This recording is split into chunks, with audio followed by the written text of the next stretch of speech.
Good evening. I am Armando Cuellar Jr., President of the Weslaco ISD Board of Trustees.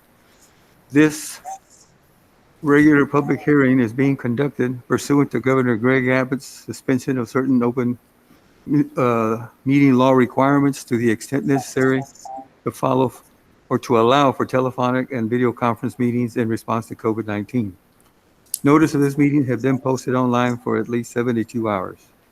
The board is meeting by the use of Google Meets and telephone transmission, which allows two-way communication for members of the public during public comments. A recording of this meeting is being made and will be available to the public at a later date. The time now is 5:58, and I call this public hearing to order.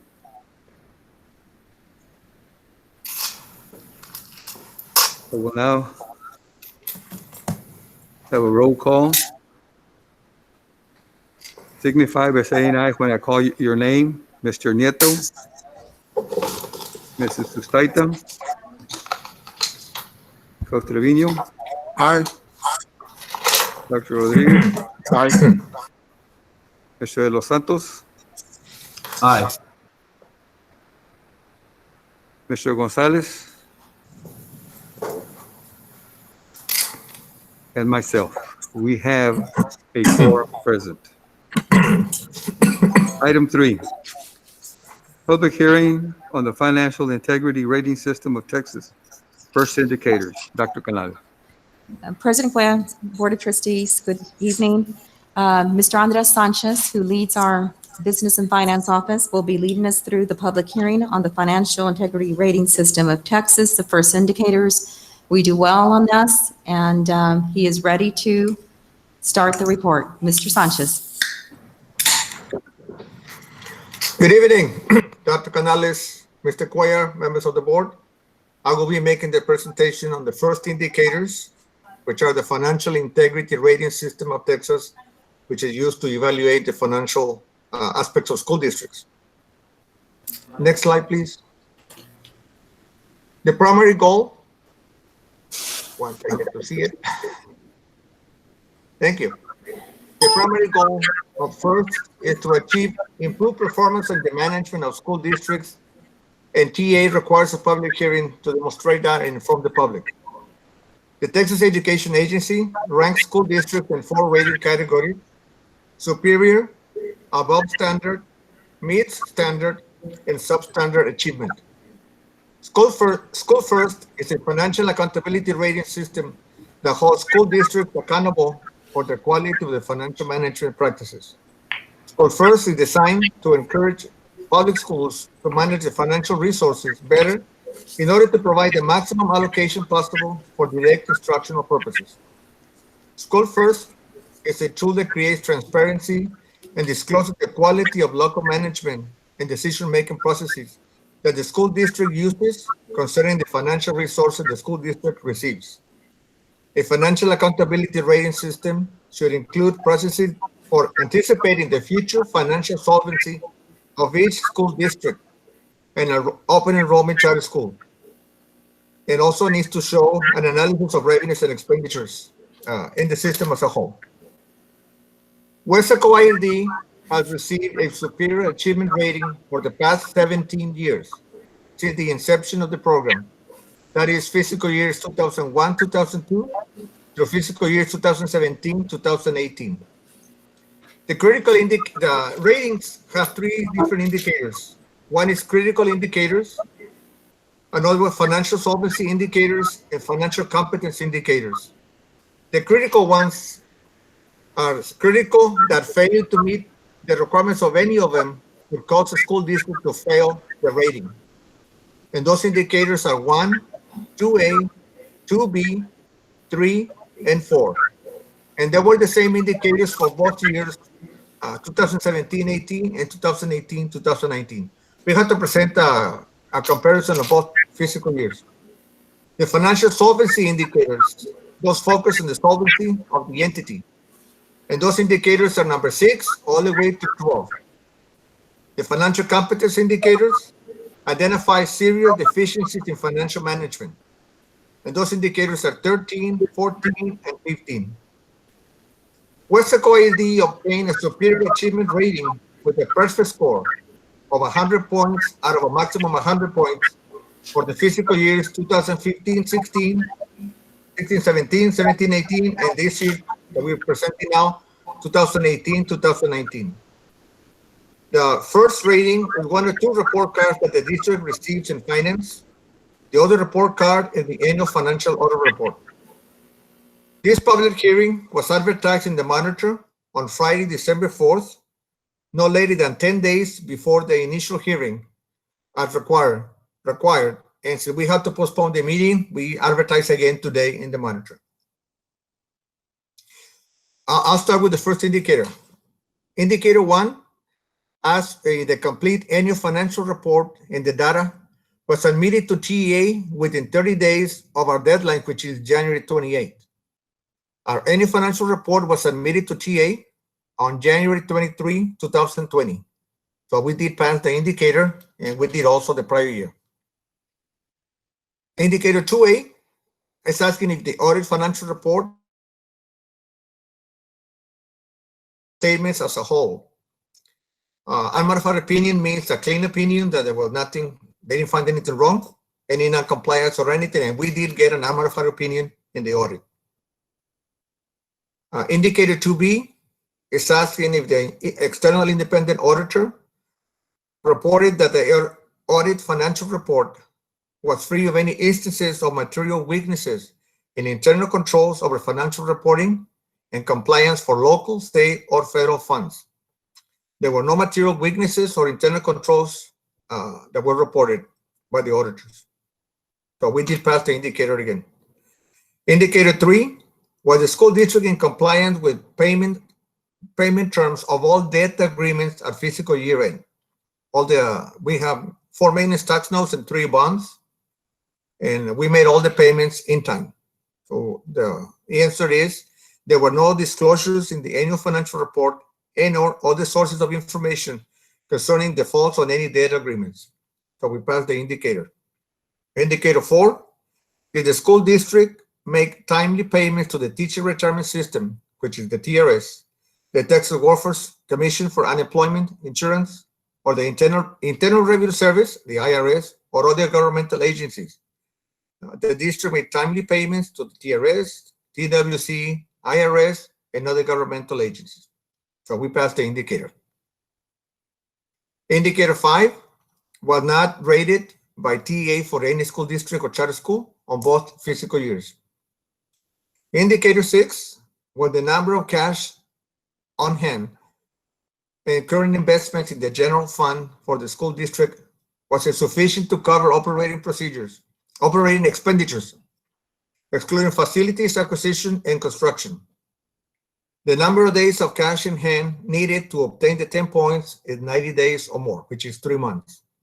Weslaco ISD had enough cash in hand for 116 days, almost 4 months of cash. Cash is not the same as fund balance. It's just the cash that we have available. Was the measure of current assets to current liabilities ratio for the school district sufficient to cover short-term debt? The ratio for the district was 3.83, almost 4 times. The ratio needed was 3. That means we had more current assets, almost 4 times more current assets than liabilities. Thank you. Well, that was ratio 7, and we passed it. Ratio 8 was the ratio of long-term liabilities to total assets for the school district sufficient to support long-term solvency.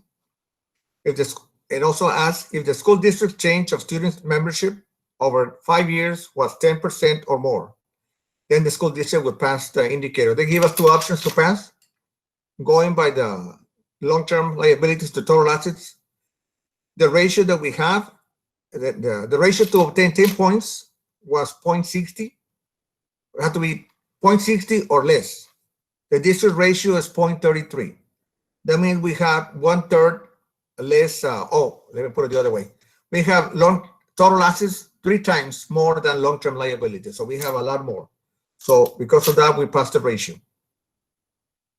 On indicator 9, did the school district general fund revenues equal or exceed expenditures, excluding facilities acquisition and construction. If not, another option was the school district's number of days of cash on hand greater than or equal to 60 days.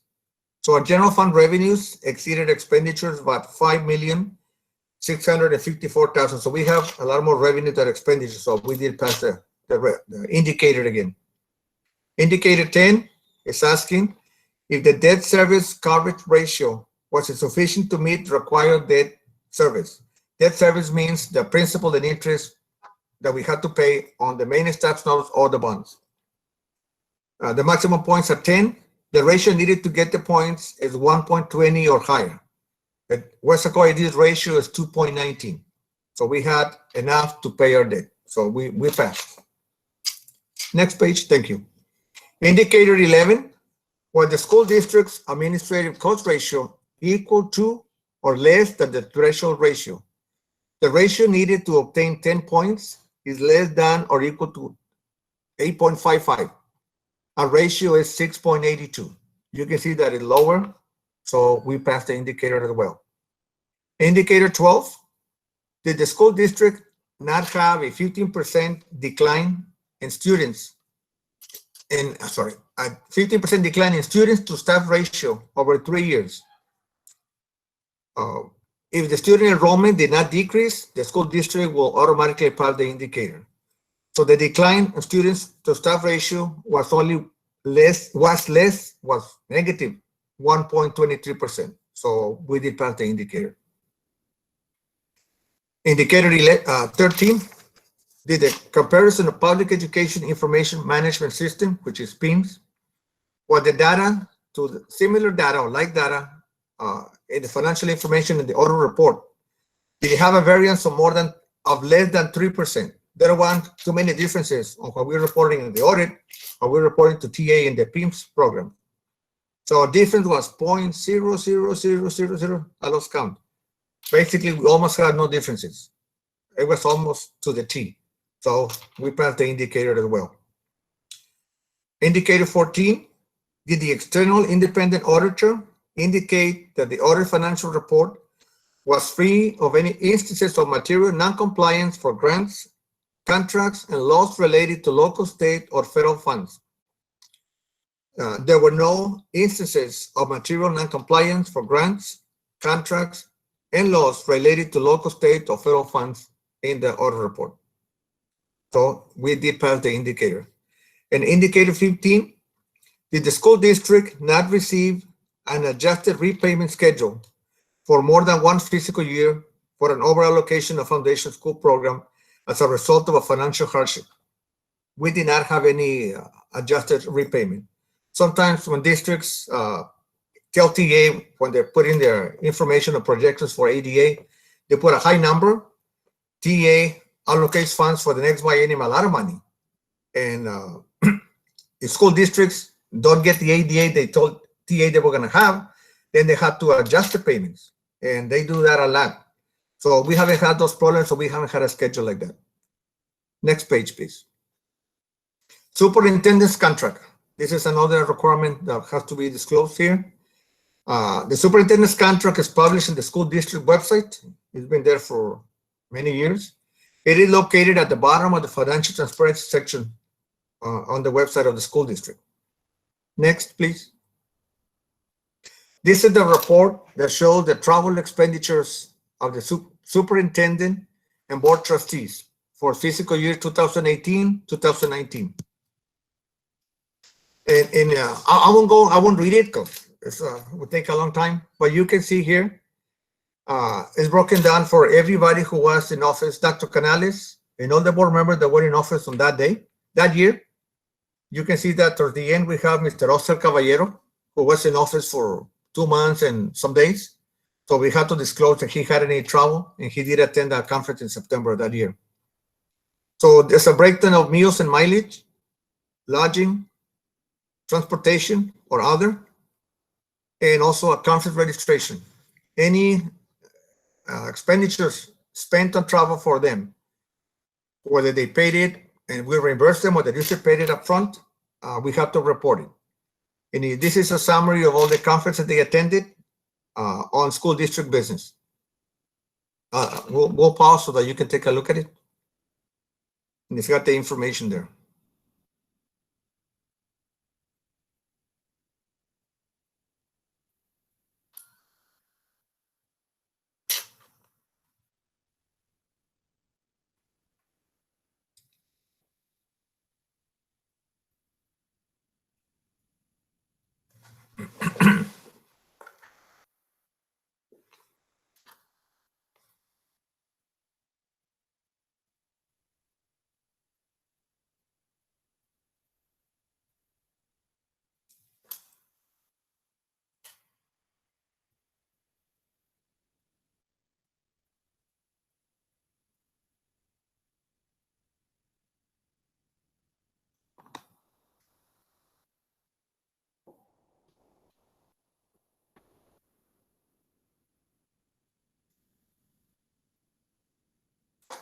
Okay, we'll go to the next page.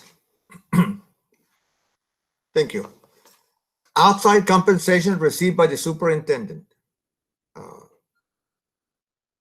For fiscal year 2017, and this one says 17-18. For 17-18 and for 18-19, there were no outside compensation received by Dr. Canales as superintendent. Now, in case some superintendent do consulting work somewhere else, it had to be reported to TA. So Dr. Canales did not have any for 2017-18 or 2018-2019. Next, please. Thank you. In this slide, we're showing we need to report any gifts received by the superintendents or board members. It should say superintendent or board members during fiscal year 2018-2019. Gifts received in excess of $100 received by them or their first degree relatives, if any, in fiscal year 2018-2019. So I ask all the board members, superintendent, there's a document that they have to submit that indicates whether they had any gifts that are $100 or more that they received. And everybody said no. So they're not reported by anybody. Next. And this slide shows any business transactions between Weslaco ISD and board members or family for fiscal year 2018-2019. And in this case, there was one instance when, as you can see, Mr. Oscar Caballero, he works for the company Dean Foods, which is the one that provides the Hygiene milk and orange juice and other product that we use for our cafeterias. These items, we buy them through the company, which is an approved vendor under the Region 1 Purchasing Cooperative for the National School Lunch Program. School district buy from the vendor that they have. So this is not something we went out for bids. We went to somebody, and we've been doing business with this company for a long time. So it is reported, and has been reported for every year he's been working for the company that he was board member. He got reported, so that is shown in here as well. Next slide.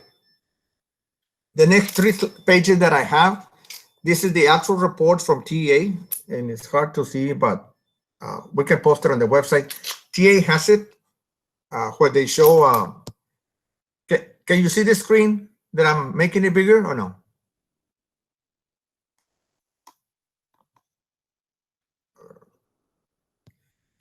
Can you hear me? Okay. Well, this report shows every indicator that I mentioned. All the information that I said is indicated here in every line. Indicator 1, 2A, 2B, they're all listed there. And it shows the calculations. What I mentioned, that I said, for example, the one that says the auto report got submitted to TA by a certain time. It shows there that the date that it was submitted. And it shows everything. The ratios are calculated, so they are all listed there. And that is the one that showed that the district got the pass, we got superior rating, and that we have 100 points for the rating. Now, at this time, I'm open for questions from the board, or after the board finishes, if anybody needs to call in. When we advertise the public hearing, we advertise the phone number that they could call to ask any questions on this.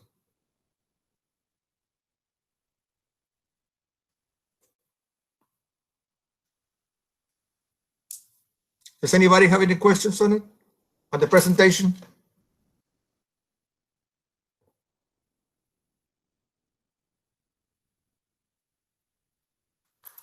Yes,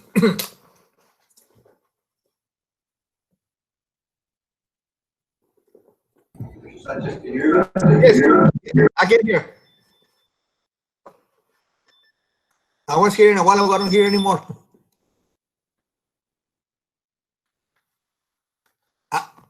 Can you hear me?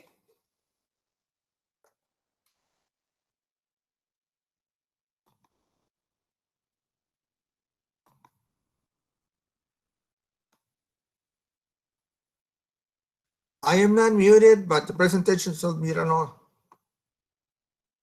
If anybody's saying anything, I cannot hear.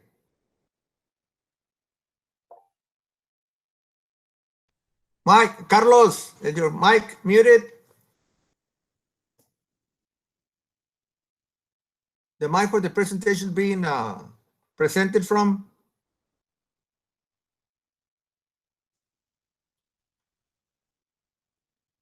The screen that's presenting shows that it's muted. I don't know if that matters or not.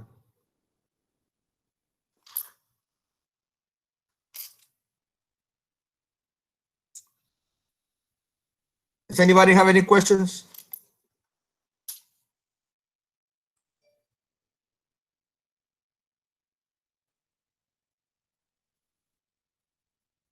Nieto, you muted.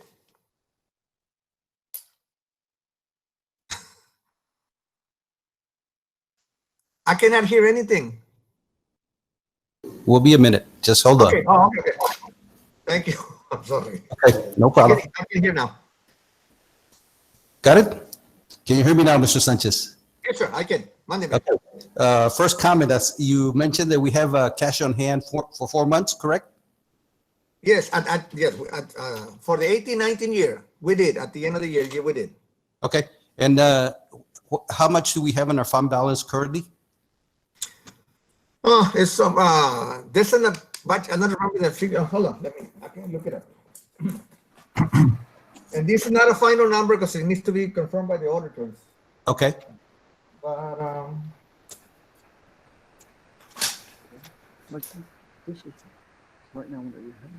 about 35.3 million. The Okay. unassigned fund balance. Correct. And how many years have you received, you and the business office received this rating, at least 99 or 100? How many years did you say for? A total of 18 years. Ever since the program started, we had superior achievement. Okay. And what used to be indicator number 5? What was the indicator that one that you had before? You don't remember? I don't remember. Sorry. Okay, that's fine. I can provide it to the voting the up later on, but I don't remember. Okay. Well, good job on the number of the presentation and where we're at. Continue to doing the good job that you have. That's all I had. Those just those few comments. Well, the business office staff put in a lot of effort, a lot of work on so that we can have this type of a financial report. Okay, thank you. Are there any more comments from other trustees? Thank you, Mr. Sanchez. Good work with you and your team, for always keeping us on track there. Thank you. Appreciate it. Thank you. Well, Andres, as always, outstanding. Keep up the good work, and thank you for your diligence in keeping us in the black. You're welcome, sir. Appreciate it. Mr. President and Mr. Sanchez, there are 4 callers. I don't know if any of those callers want to speak. That be item 4, public comments on the financial integrity rating system of Texas. Yes. Okay, you take them in order.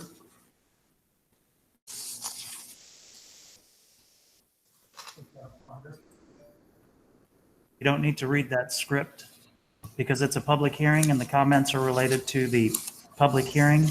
There's no need to read off that public comment script. Okay.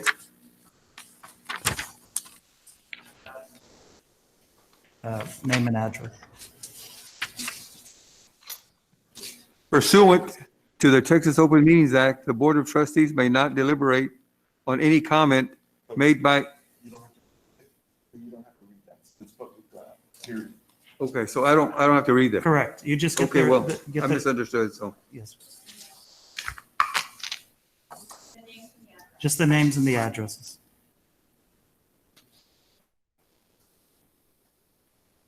Your name and address, please? Did you put them through? Are you talking to?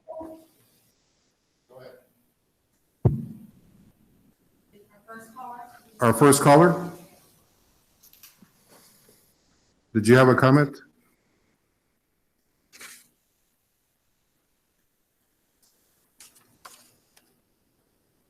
We have a caller with the last two digits of 59. Would you like to speak?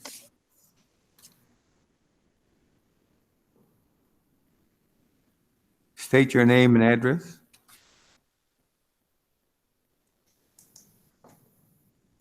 If not, we can move to the second caller. Last two digits, 63 of the phone number.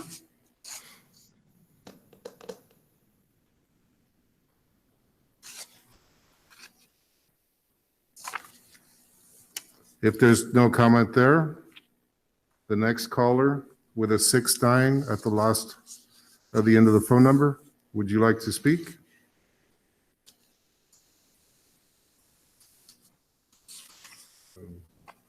None? None.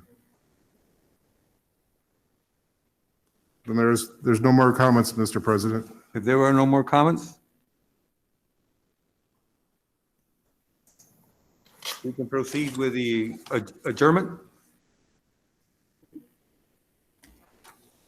The time is 6:24, and we adjourn this public hearing.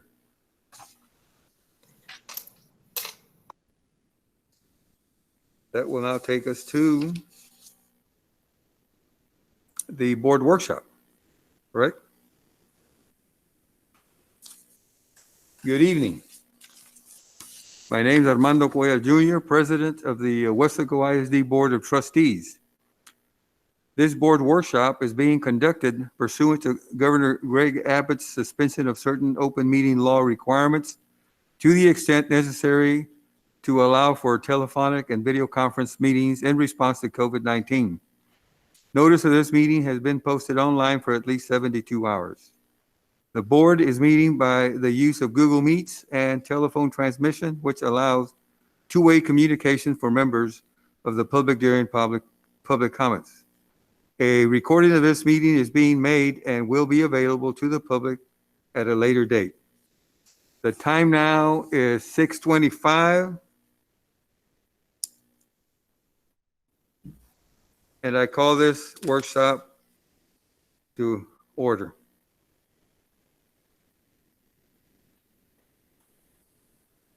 We have no public comments? None. We have none. Okay. Being that it is a workshop, we don't have to have a quorum present, so. Item 3, discussion on proposed resolution regarding extension of leave for COVID-19. Dr. Canales. Board of Trustees, thank you very much. And we do have board committees. Last Friday on December 11th, administration met with the board committee members who are Trustee Trevino, Trustee Nieto, and Trustee Dr. Rodriguez to talk about this possible resolution. The Families First Coronavirus Act, which we call FFCRA, was in effect due to the pandemic from April the 1st, 2020 through December 31st, 2020, unless extended. We have not received word that the federal government or any other source will be extending it. We did have the committee meet to discuss the possibility of going above and beyond for our employees in the spring semester, since FFCRA ends on December 31st, 2020.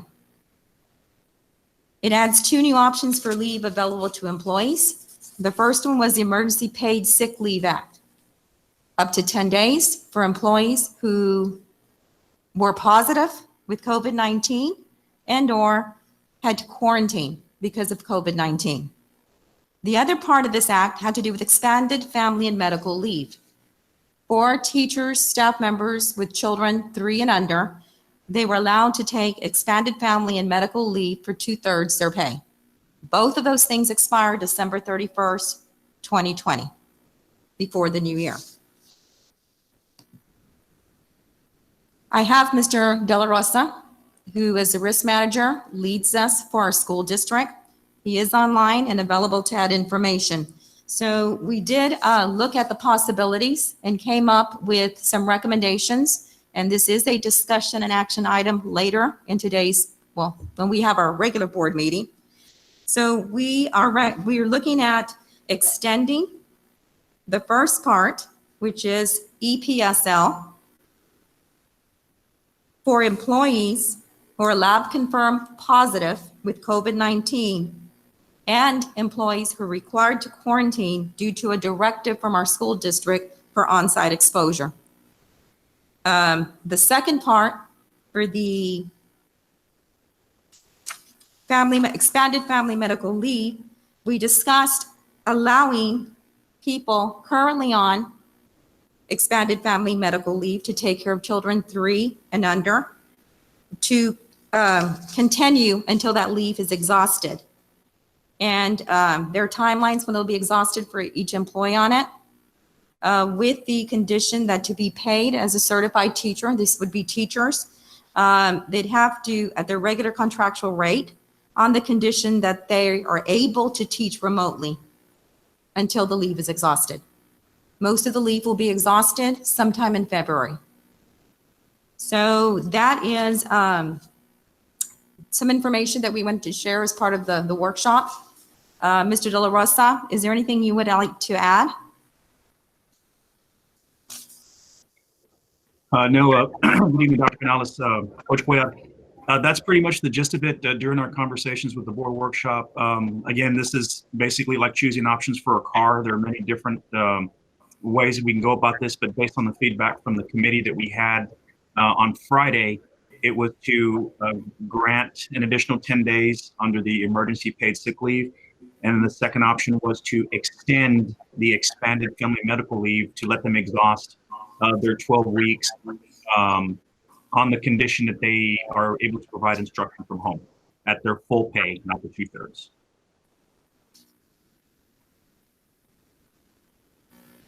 Dr. Canales, just to clarify, the extra 10 days, the extra 10 paid days, that would apply to any employee, even if they've already used 10 days during this year, 2020 year, correct? Yes, if an employee used it, so the Board of Trustees would authorize an additional 10 days of paid leave for all regular employees, contractual, non-contractual, salaried and non-salaried, who are lab positive or are required to quarantine at the directive of the district. Okay. And that would be particularly for an on-site exposure. So it would extend it for all. So if I had COVID-19 and was sent home and used this in the fall semester, and I was exposed again somehow and became COVID-19 positive, lab confirmed positive again in the spring, I would be allowed to use this. We work with employees who can work from home and they don't have to use this leave if they're able to do so. Thank you.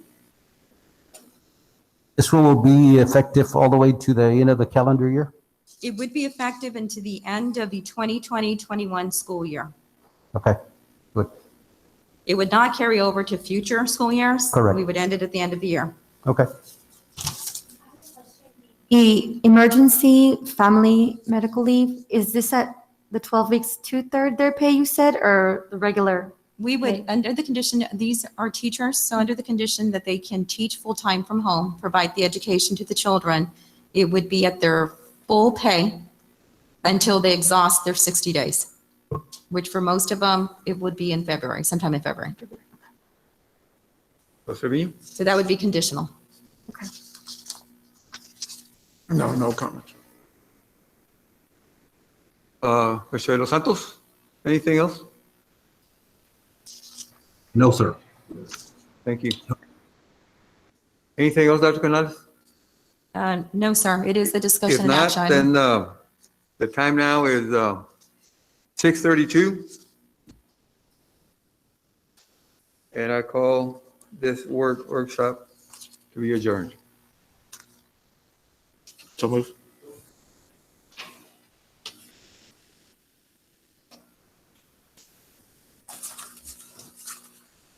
Okay, we need a little time, right, before we can, okay, let's take a little break and then we'll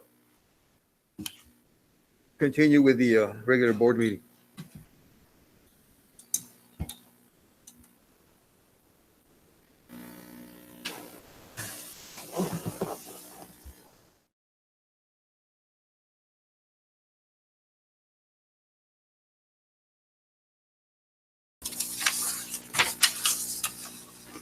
Good evening. I am Armando Cuellar Jr., President of the Weslaco ISD Board of Trustees.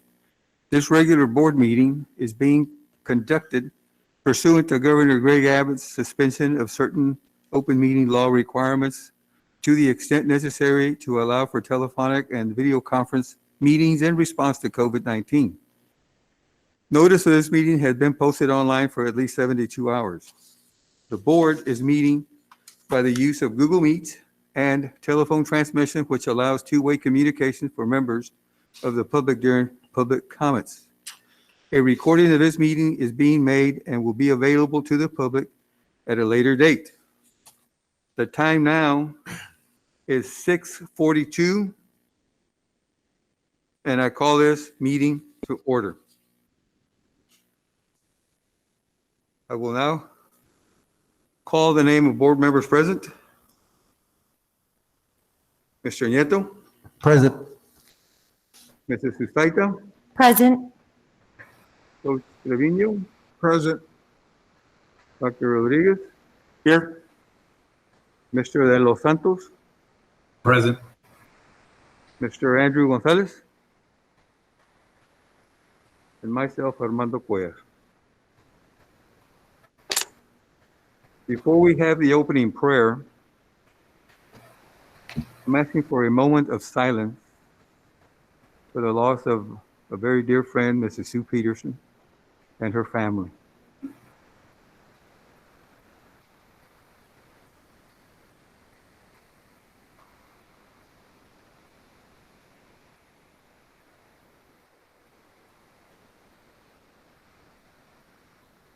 Item 3, opening prayer. Dr. Canales. Board of Trustees, this evening we have Mrs. Mary Yanez, a counselor from Dr. Armando Cuellar Middle School, who will deliver the invocation. Mrs. Yanez, welcome and thank you for being with us. Thank you so much. Good evening, everybody present. My name is Mary Yanez. I am a counselor at Dr. Armando Cuellar Middle School. Thank you for the opportunity you have given me today to lead this board meeting in prayer. So as we are, if we go before the Lord in prayer this evening. Dear Heavenly Father, we come before you today, thanking you first of all for allowing us to gather here. We pray that you may bless this meeting and bless everyone who takes part in this meeting to make decisions for our school district. We thank you for our health, our families, our school district, our staff, and our students. We pray for healing today for those who are going through COVID sickness, and we pray for comfort and peace for those who have lost loved ones to this disease. We do pray that as we are coming to an end of this first semester of this school year, that you may continue to guide us and illuminate us to make wise choices for the prospering of our school district and for our safety. I pray for our school board leaders today, as well as our administration, who work hard to ensure that our district flourishes, but also who work hard to make decisions that will bless our staff and our students. Father, bless this reunion and bless each and every one present here today with your love, your wisdom, your favor, and your grace. We love you, Heavenly Father, and we humbly ask all of this in your precious name, Jesus. Amen. Thank you, Mary. Thank you so much, and you all have a Merry Christmas. Thank you. Thank You you. too. Thanks. Item 4, Pledge of Allegiance, Texas Pledge. Dr. Canales. Board of Trustees, the Pledge of Allegiance will be led by an 8th grader from Dr. Armando Cuellar Middle School. Mateo Houston is a son of Patrick and Amy Houston. Mateo credits his parents and teachers for all the successes he has experienced at Cuellar Middle School. He has received a perfect score on the science benchmark and has recently auditioned and earned 4th chair in Region 28 Middle School All-Region Orchestra. He is also taking High School Algebra 1 and English 1 as an 8th grader. Mateo plans to attend South Texas College, or UTRGV, and then transfer to UT or Texas A&M to complete a bachelor's and a master's in math or economics. Mr. Mateo Houston, he also serves on the Student Advisory Committee for our district among the middle school students. Thank you. Honor the Texas flag. I pledge allegiance to thee, Texas, one state under God, one and indivisible. Mateo, now the United States pledge. I pledge allegiance to the flag of the United States of America and to the republic for which it stands, one nation, under God, indivisible, with liberty and justice for all. Thank you, Mateo, for being here with us this evening. We wish Thank you you and your very much family for well. that rendition. Item 5, awards and recognitions. Dr. Canales. Board trustees, we have several recognitions, students and staff that we'd like to present this evening. I'm in charge of that, and I need to go back to the presentation.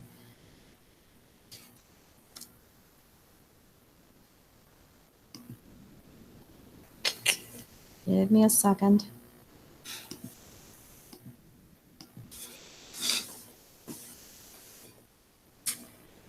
It's not showing, so I did something wrong.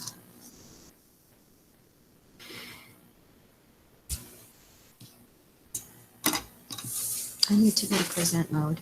Oh, I didn't do it right. Over here, I need to put it. Okay.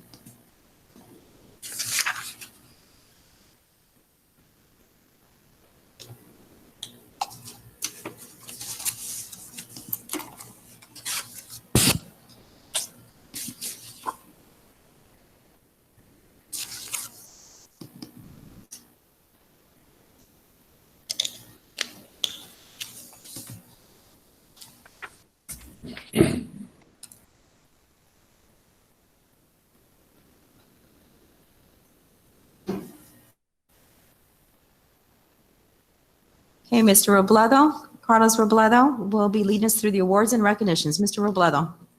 Good evening, Board President. Good evening, Board. We have several students, lots of students, and a couple of staff members that we would like to recognize at our December board meeting. We will start with several of our high school students who were selected this summer for the prestigious Texas Boys State and Texas Bluebonnet Girls State Leadership Conference. Our students' organizations organized local governments, entities, political parties, and even ran for office this summer. Both conferences were held virtually. We'll start off recognizing the young men from Texas Boys State delegates from Weslaco East, and we have Zeke Negrete and Jordan Velasquez.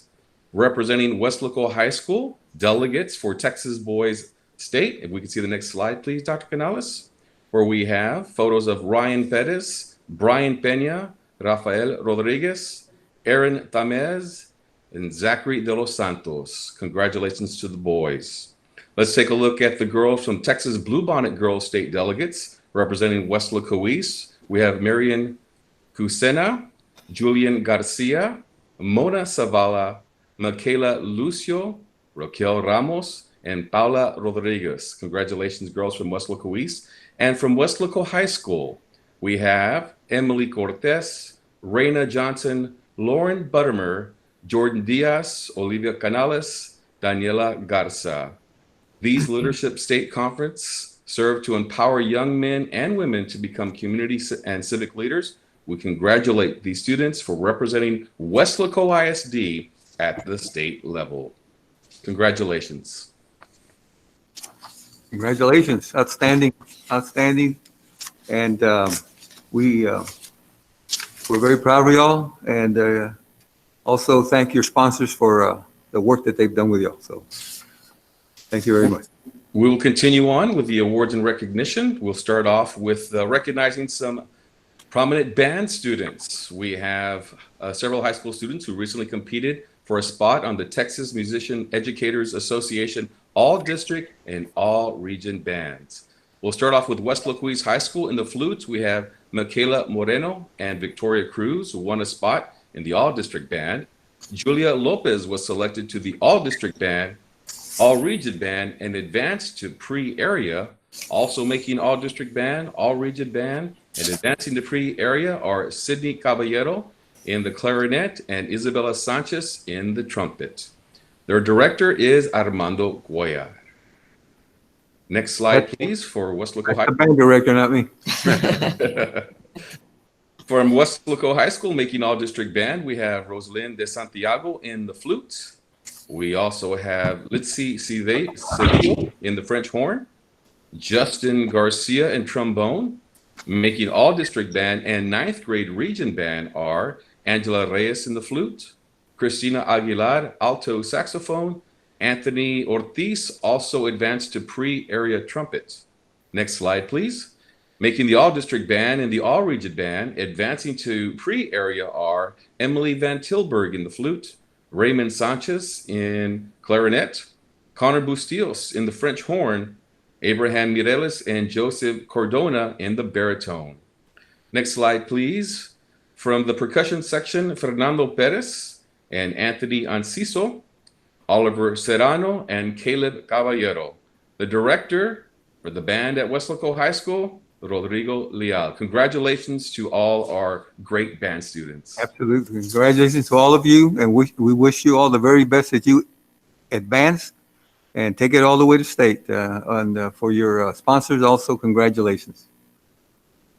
Up next, we'd like to recognize this young man right here, someone we know very, very well over at Weslaco ISD. Tonight, we celebrate a special occasion for our Weslaco High School head girls basketball coach who recently celebrated his 400th win. We congratulate William C. Cromer, also known as Chris Cromer, for this career milestone.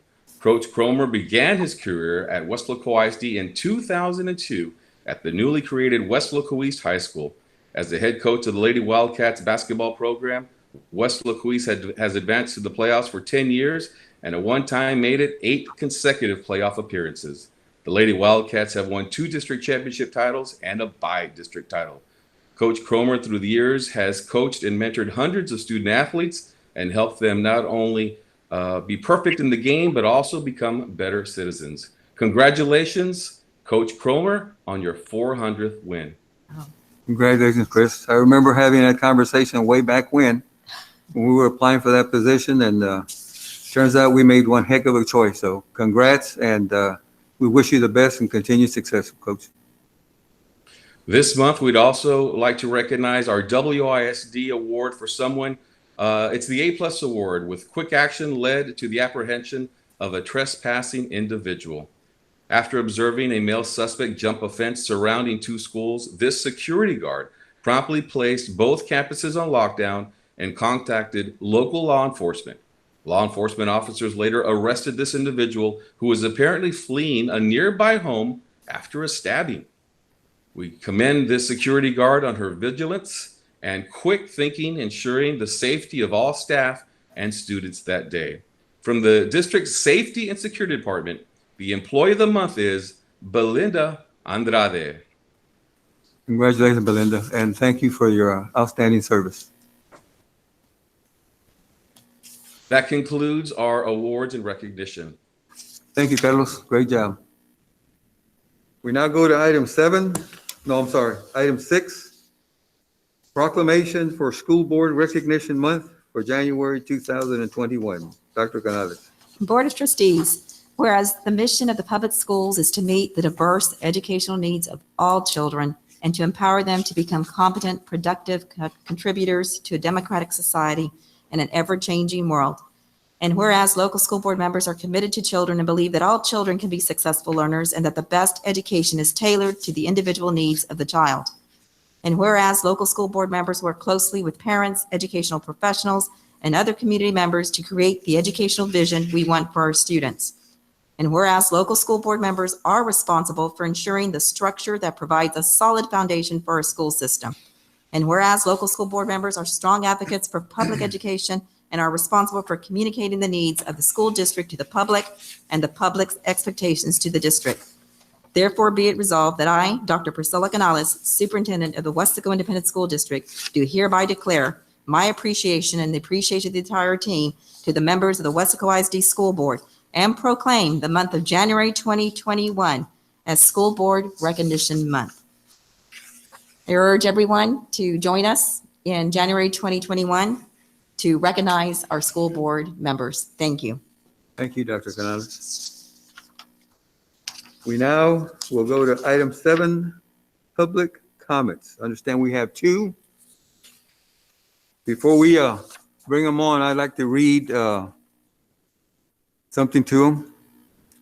Pursuant to the Texas Open Meeting Act, the Board of Trustees may not deliberate on any comment made by a member of the public on a subject that is not included on the agenda posted with notice of this meeting. As per the Texas Attorney General, the scope of board discussion for a subject not part of the meeting agenda is limited to only a proposal by a board member to place the subject on a future board agenda. Specific factual information or recitation of existing policy may be furnished in response to inquiries, but the board shall not deliberate or decide regarding any subject that is not included on the agenda posted with notice of the meeting. Audience participation at a board meeting is limited to the portion of the meeting designated for that purpose. At all other times during a board meeting, the audience shall not enter into discussion or debate on matters being considered by the board unless recognized by the presiding officer. No public comment presentation shall exceed 5 minutes. Any disruptive behavior by any speaker may result in the speaker's removal from participation in the meeting. Please be mindful of using names or personally identifiable information, as there is no immunity from defamatory comments while participating in public comments. Carlos? Hello? Hello? Yeah. State your name and address, please.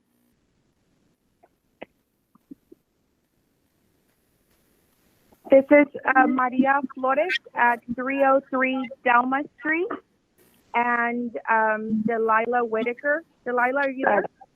Yes, at 2341 Camino de Verdad. Okay, you have 5 minutes, and Costa Trevino will keep time. He'll let you know at the 4-minute mark that you have 1 minute left. You may proceed. President Cuellar, members of the board, Dr. Canales, members of the cabinet, and attendees. My name is Delilah Whitaker, and I'm accompanied today by Maria S. Flores. We are here today representing the first graduating class of Weslaco East, a class of as a class, we have been meeting virtually to discuss Mrs. Peterson's retirement and finding the proper way to honor her legacy. Unfortunately, as many of you know, lost Mrs. Peterson early this week. Because of the passing, this means so much more to us. In brainstorming ways to honor her, what her work has meant to us and many others at Weslaco East High School, Weslaco Independent School District, and the community, we have raised funds and now can successfully start the Sue Peterson Scholarship.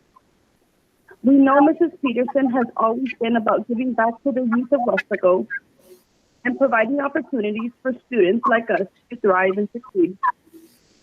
The class of 2004 is dedicated to assuring that the scholarship goes on for years to come, so that students who graduate from Weslaco East High School that unfortunately will not have the privilege of meeting Mrs. Peterson can in some way learn about her love and dedication towards them.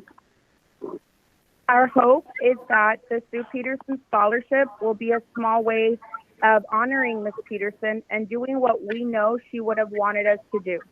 Pay it forward to the future of the community of Weslaco and giving someone the support needed to thrive like she did to so many of us. This is also a small way to honor the legacy of the first and always #1 Wildcat. The class of 2004 may not have made the playoffs in football or may not have ever won a game, but we can proudly say that we have had the most heart, love, and dedication to the East Side. Traits that were instilled to us by Sue Peterson back in 2000 when we stepped foot into WEHS for the first time.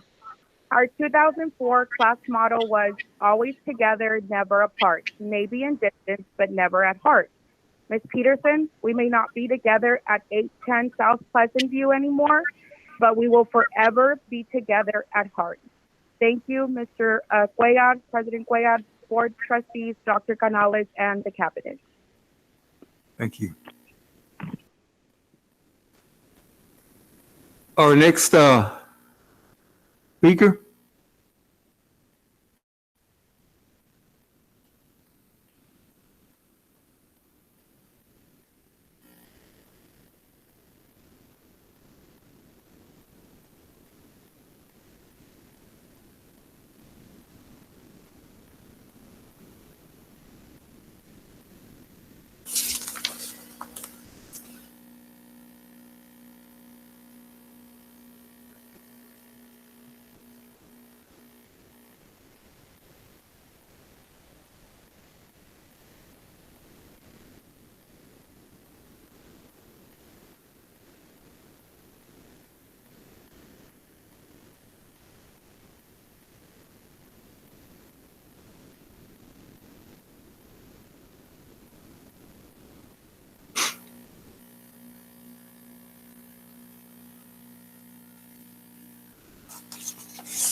Try it again. Good evening, Mr. Board President. Can you hear me? Yes, I can. Okay. State your name and your address.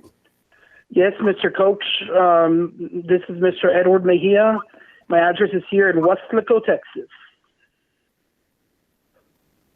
You may proceed at the 4-minute mark. Coach, one second, Coach. I want to ask, with your approval real quick, before you start my 5 minutes, I just want to send my condolences on behalf of the class of 2005 and the first class I was with Ms. Peterson back in Roosevelt Intermediate. Our condolences to the lovable Mrs. Peterson, and our thoughts and prayers are with her, and we will always miss her. I wanted to say that before my 5 minutes have begun, Mr. President. Okay.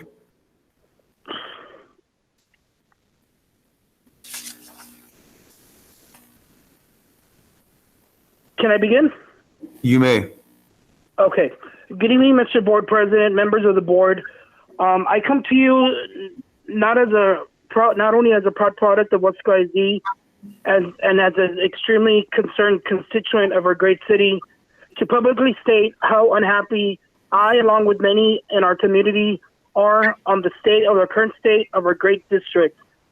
Whoever imagined we'd have a superintendent whose main focus was going into Mars, to a lady who clearly destroyed La Voz del Valle, and currently a superintendent whose open door policy is non-existent and makes no time for the parents, staff, and community members of our great city.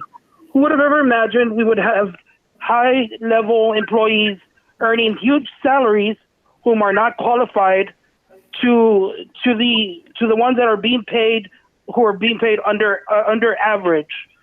The days of favoritism are over, and we, the constituents of our great city of Weslaco, will no longer, and I do mean no longer, tolerate this abuse anymore. We will be watching and truly hope for that this shining district we were all proud of to call our home can be shown once again. Again, I want to congratulate the new board that's been installed recently. And as they know very well, they came out and spoke in drones.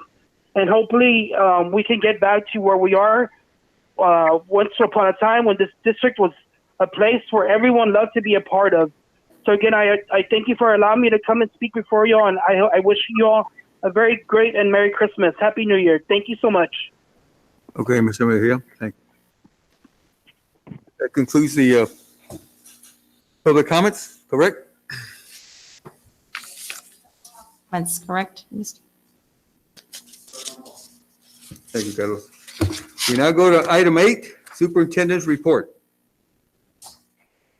Board of Trustees, we have 1, 2, 3, 4, 5 items to report on.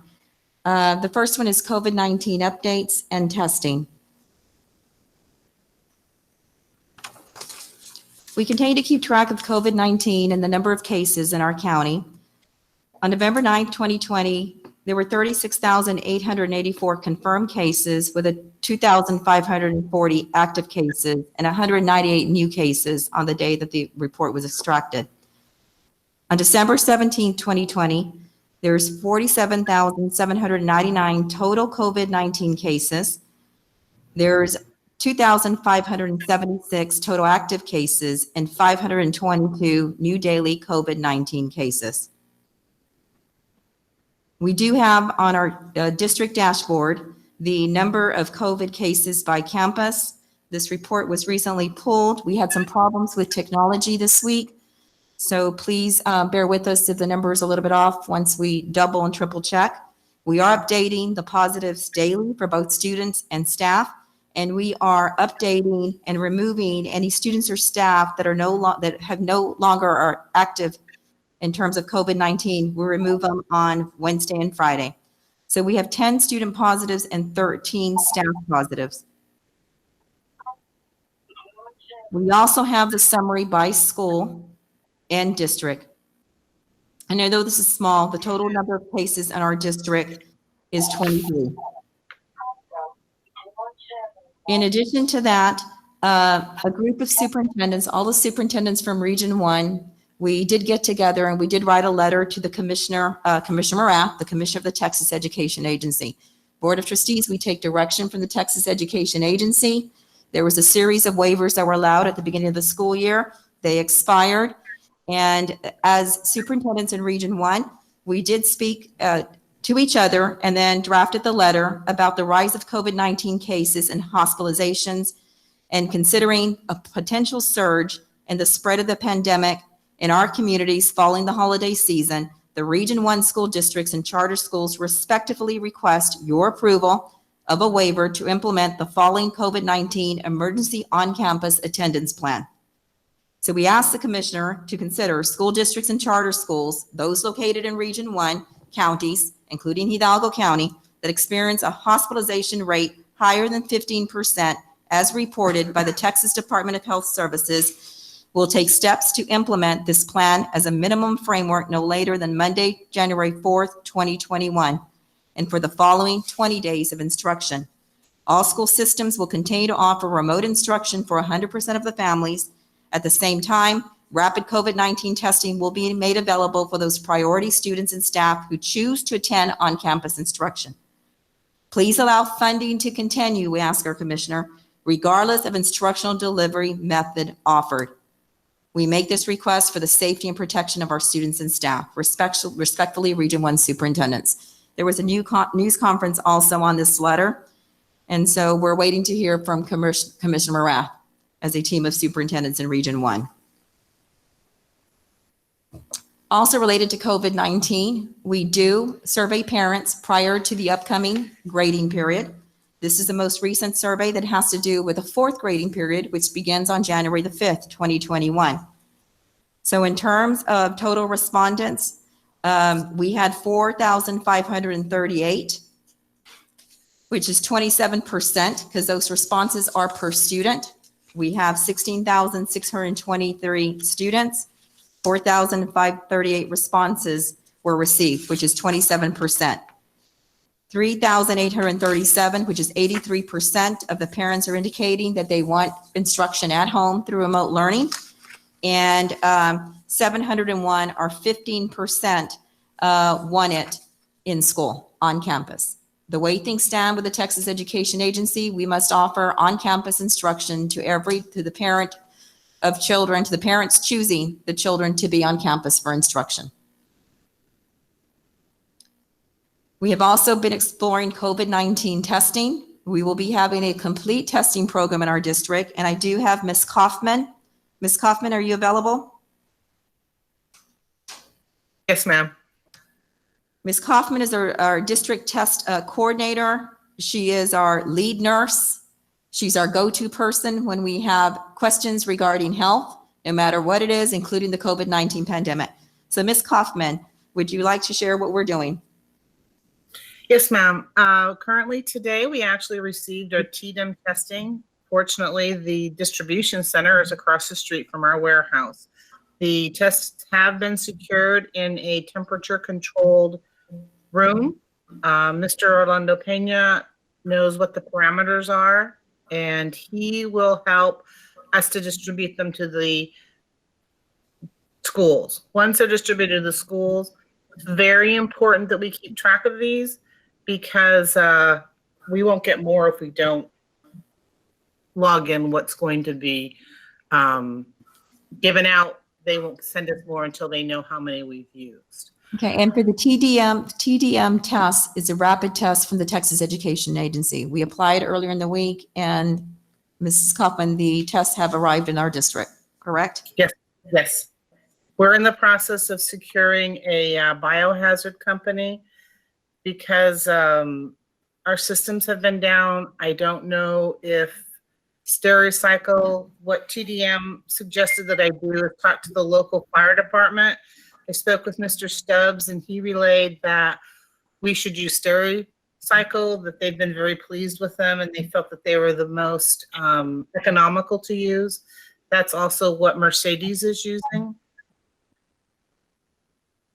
And then we will need to train the staff.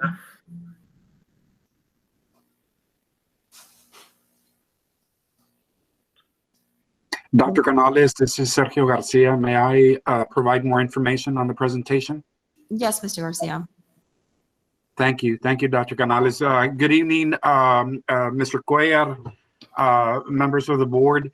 Ms. Susan Kaufman and I have been working on this plan, on this preliminary plan for the COVID testing. And as Ms. Kaufman mentioned, we just submitted the opt-in application earlier in the week, and here we are. We already have the test kits in our possession, so we're very, very excited to be able to provide this opportunity for our staff and our students. Can you please go to the next slide? We have preliminary information for you. We have started, Ms. Kaufman and I have started working on the tentative plan, but we are hoping that with your questions and your comments, we can finalize a plan and create a comprehensive plan to execute the program. So basically the information, the guidance that we're getting from the state is information that I've provided here for you and for the viewing audience. We're going to be using these tests as additional screening to prevent the virus from coming onto campus. And also, this is going to be another source of testing so that we can quickly respond by removing any individual that has tested positive. Next slide, please.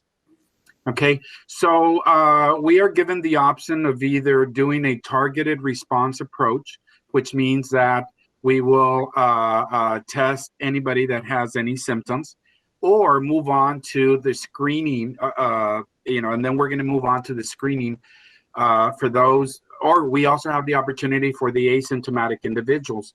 So in the plan, in the initial plan, we have identified 4 phases based on the information that we've received from the state, and as well, we've also looked at other plans throughout the state. And Ms. Kaufman and I agree that this is the way that we would like to move forward with this plan. In phase 1, it would be for symptomatic staff members only, as we previously mentioned. For phase 2, the testing would be for symptomatic staff and students. Of course, any students, any individuals that are under the age of 18, we must acquire the parent or the guardian permission before we test. Then we're going to move on to phase number 3, which is basically the same as 1 and 2, with the addition of the asymptomatic and those students or staff that are exposed to COVID staff members. And then finally, at phase number 4, the testing the same as 1, 2, and 3, but we will add the asymptomatic and exposure to the COVID students. Next slide, please. So just we assumed that there would be a lot of questions about the preliminary plan. So we went ahead and provided some information for you.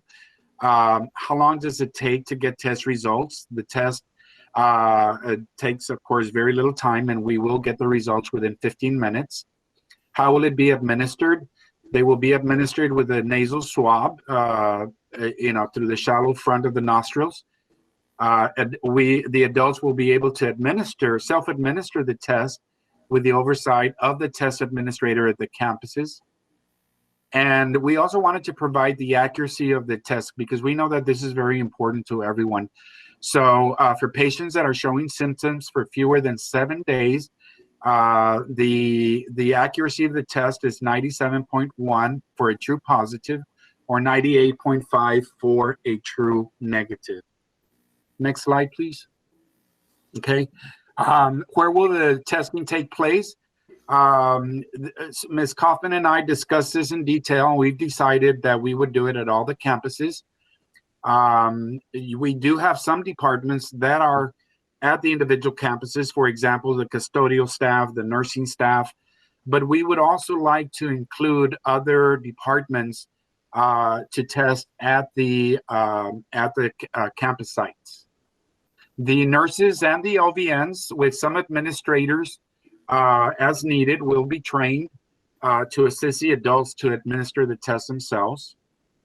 Will training be provided? Yes, we already have the tutorials on TDEM so that we can provide the training to all staff. How will the plan be communicated? It is very important that we communicate the plan to all stakeholders, including teachers, staff, students, parents in the community. And we will do this through different means, through our website, through social media. So we plan to communicate this plan throughout. Excuse me. Will test administrators need PPE?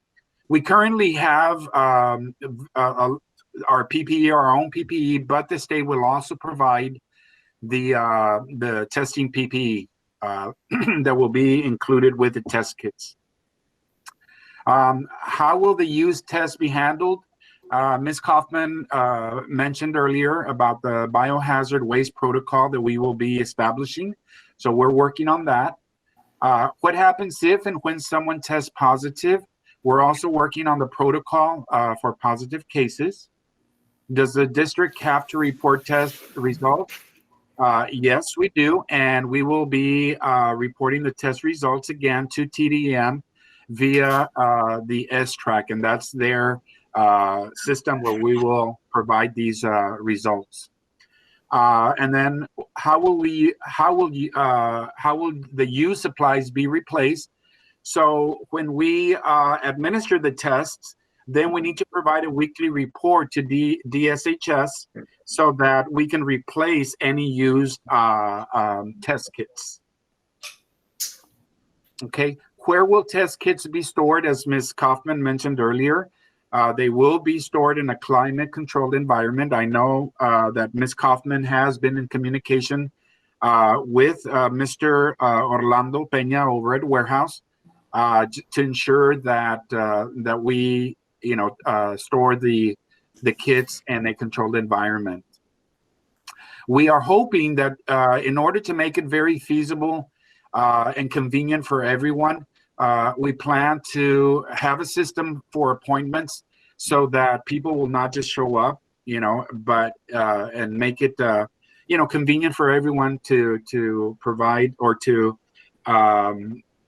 make appointments so that we can make it very convenient for everyone and safe as well. Again, this is the information. This is the preliminary information that we have.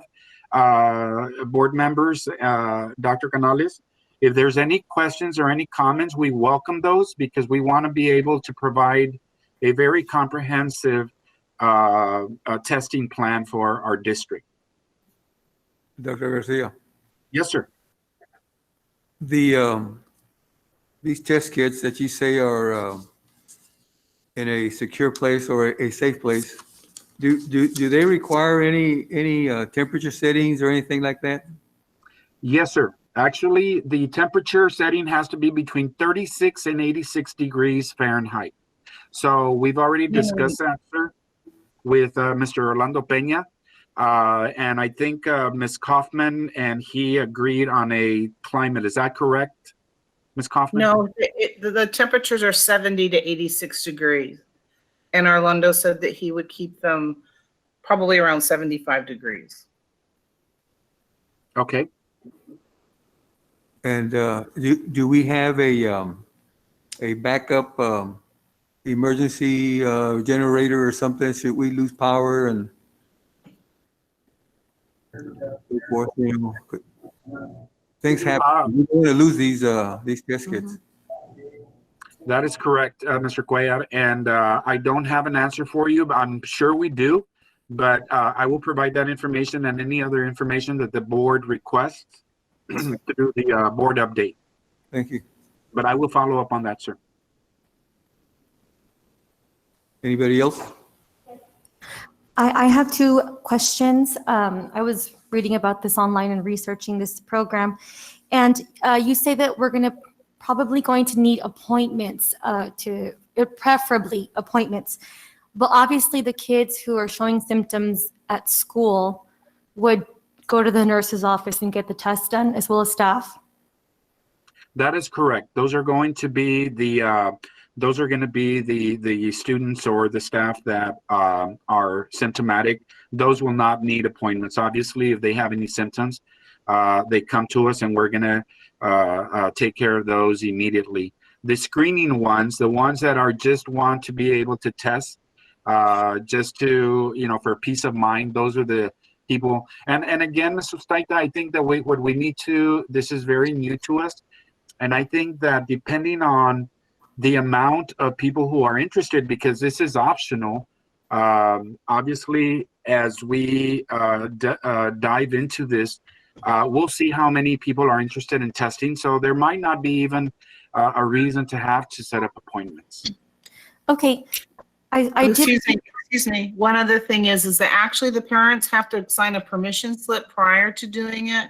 And what the other districts and what they suggest to do is that we'll do a tutorial with the parents and they will actually test their child. They need to register so the testing center has all of their immediate information. Thank you. The children, the students who are home, that are learning from home remotely, and they're showing symptoms, are these tests available also for them because they're a part of our WISD family to go to the school and take the test? Yes, they will be made available for them as well.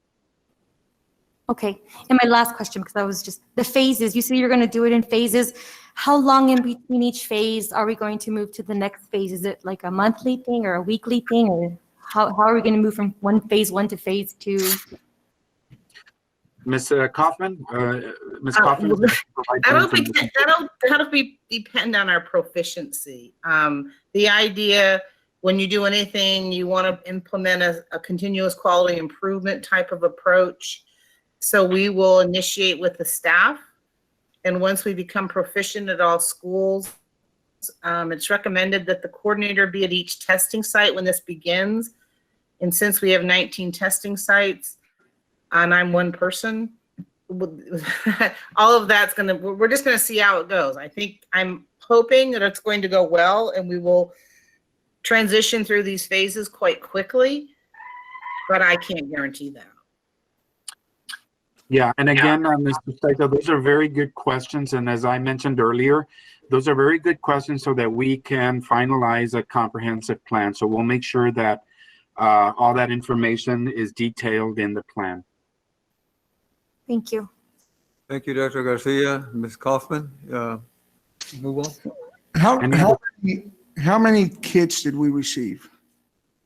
130,040. What they do, Mr. Trevino, is the way that we are allotted those kits, and actually that sounds like a lot, but of course Ms. Kaufman is the one who's taking care of that aspect of the testing. But the way that we are allotted these testing kits, is through the information they are provided from the county and the state as far as the cases in the area. Is that correct, Ms. Kaufman? Did I explain that properly? Yes, it's based on our student count from last year. It's just like the same thing that our PPE was based on.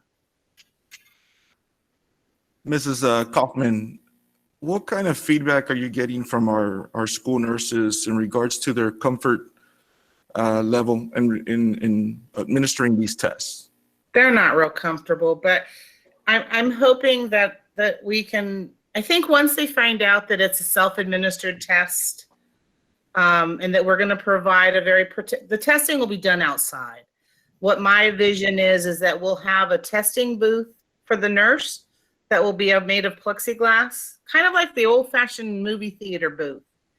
And at the very bottom, a very slight slit will be open, and they can, because when you do the test, the nurse has to put the reagent on the card. Then they'll slide it under the plexiglass. The individual will take it. They'll go away from the nurse. The nurse will observe the testing, and it has to be done within 3 minutes. So the nurse will have a timer. That timer, it also has to be read within 15 minutes. So there'll be a registration area, a testing area, or a testing preparing area, and then a testing area. There'll be 3 different sites within the purview of the nurse. Okay. Just want us to be mindful of, if somebody doesn't feel comfortable for whatever reason, let's just have those backups. Thank you very much, sir. I appreciate that, because a lot of people have been affected by COVID, and this is very disturbing to them. When I first started thinking about doing this, that was my number one concern. I'm here to protect children, but I'm also here to protect the nurses. So I want to ensure that we can make this plan in an area and a place that they're going to understand the science of it. And that's why we added the administrator. So if we had a nurse that was adamant about not testing, then we would have a backup. Thank you, Mrs. Kaufman. Oh, and the TEA does not mandate that the nurses have to do it. Thank you. Okay. Question, Ms. Kaufman. Yes, sir. Will you be administrating the test every week or every 2 weeks, or just whenever students or staff have symptoms? Well, that's what we've been, the first couple weeks we do it. What I thought we would test on Tuesday, Wednesday, and Thursdays in the morning prior to anyone coming on campus. Okay. And then once we start testing students, we'll have to, that's probably when we're going to have more test administrators, because we only have 2 nurses at most of the schools, but we have a couple schools with 1. So if the nurse is watching the kids in the isolation room, someone else may have to do the testing. Okay. But you'll test staff every week or every 2 weeks, even if they don't have the symptoms, or not? Only if they want to. This is all voluntary. And remember, even if they test positive, they still have to be seen by a physician. Correct. Now, have you determined with your group or with Dr. Canales on tier 1 staff, like, for example, security guards that come in contact with students every day, custodial that cleans all rooms every day, bus drivers that drive the students to school, and of course the teachers that are in the classroom with them? Wouldn't they be first priority versus, administration or counselors or maintenance workers that they don't come in contact with students as much, but they still come in contact? So I think if we have 2 groups where those that come in contact with students more often should test more often, every week or every 2 weeks, whatever you all determine. And then the other ones should test every 2 weeks. Depends whatever you have. And we can distribute, we could, it's hard to get, the bus drivers, they're a very special group to me. I do a lot of training with them. And we may just have to set up a testing site at transportation, because having them try to come to the campus, they don't know people. So we can train somewhere there to do it. Correct. Okay, thank you. I have one recommendation, Dr. Canales. If we can somehow, there's other districts doing this right now. I know Harlingen and Mercedes. Maybe have Ms. Kaufman reach out to their lead nurse to see, because I can hear some. I'm sure people are frightened, but I think it's no different than teachers in classrooms or just our staff in classrooms. And this is something that needs to be, I think there's people doing it, and there's people that's been doing it since August, September, since when school started. And I think this could be very effective if everybody takes a proper proactive approach on this. Yes, I have spoken to Mercedes, Sherryland, Harlingen. We have a nurse coordinators meeting, and we've been talking about this a lot. Okay. So some districts have had nurses quit because they didn't want to do it, and other nurses have, stepped up. So I truly think that if we do this in a safe and effective manner that meets everyone's needs, that we will be fine. Yes, thank you, ma'am. Mr. Los Santos, you have anything? No, sir, not at this time. Okay. Dr. Canales? No, just one more thing to add is that we also have been testing our athletes and our fine arts students for quite a while now at the high school level. And we also are looking at curative, which is on the agenda today, so that we can have it's a different type of test than the rapid testing. And it just provides another resource for our families to be able to go to, our teachers, our students, all staff. So we'll talk a little bit about more of that in discussion and action item. And that concludes the COVID-19 portion of the superintendent's presentation. President Cuellar, I may go on to the average daily attendance. Mr. Sanchez watches average daily attendance. We get funded on ADA, the percentage of students attending school, the percentage of students in membership attending school. So Weslaco receives approximately $7,100 of ADA state funds for every student in attendance for the school year. Our budget for the school year is based on 15,200 ADA, average daily attendance.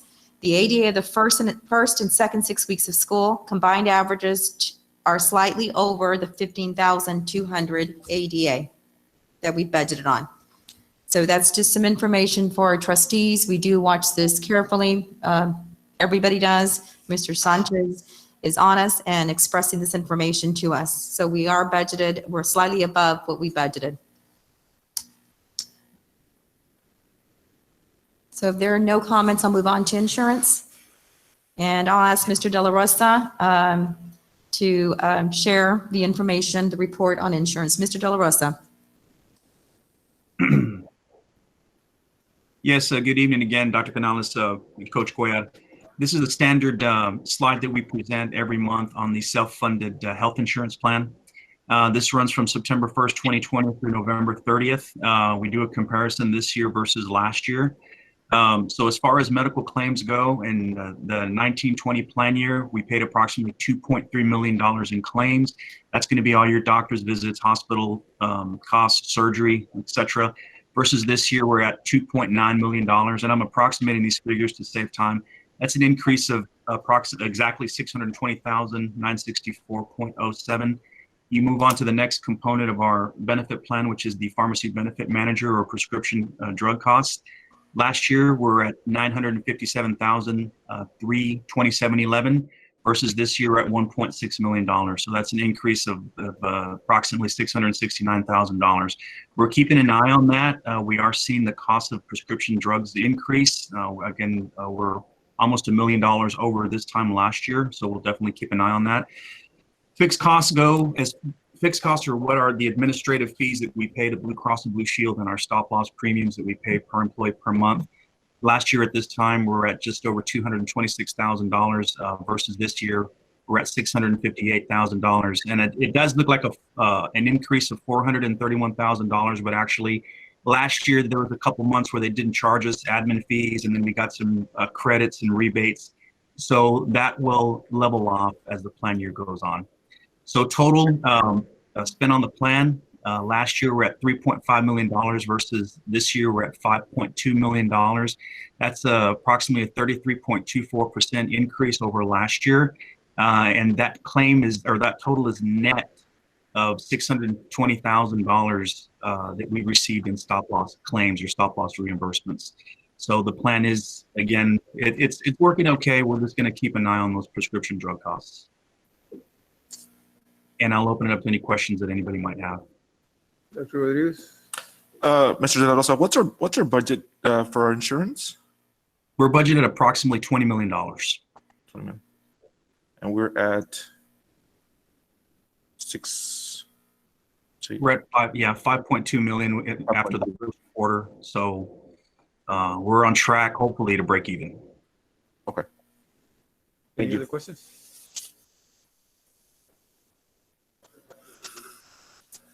Okay. And I advise the board that normally I do also present the information on the workers' compensation slide. Due to the computer issues that we had this week, I wasn't able to get those reports, but I will send them out to y'all in the update. Good, Mr. De La Rosa. So as of right now, you don't foresee any reason to show a lot of concern, or are we gonna be okay, or based on where we are and where we've been before? It is a little concerning, Coach, especially the prescription drug costs. But again, we do have some staff members that are taking, very, very expensive drugs, and that's just part of the benefit we offer. There's really nothing we can do about that. But we'll keep an eye on it, Coach, and throughout the year, we'll make recommendations and suggestions to how we can potentially, save some dollars. Okay, thank you. Okay, Dr. Canales. Okay, for the next, we have House Bill 3 plans. I'm going to stop presenting so that Mr. Elias Trevino can present.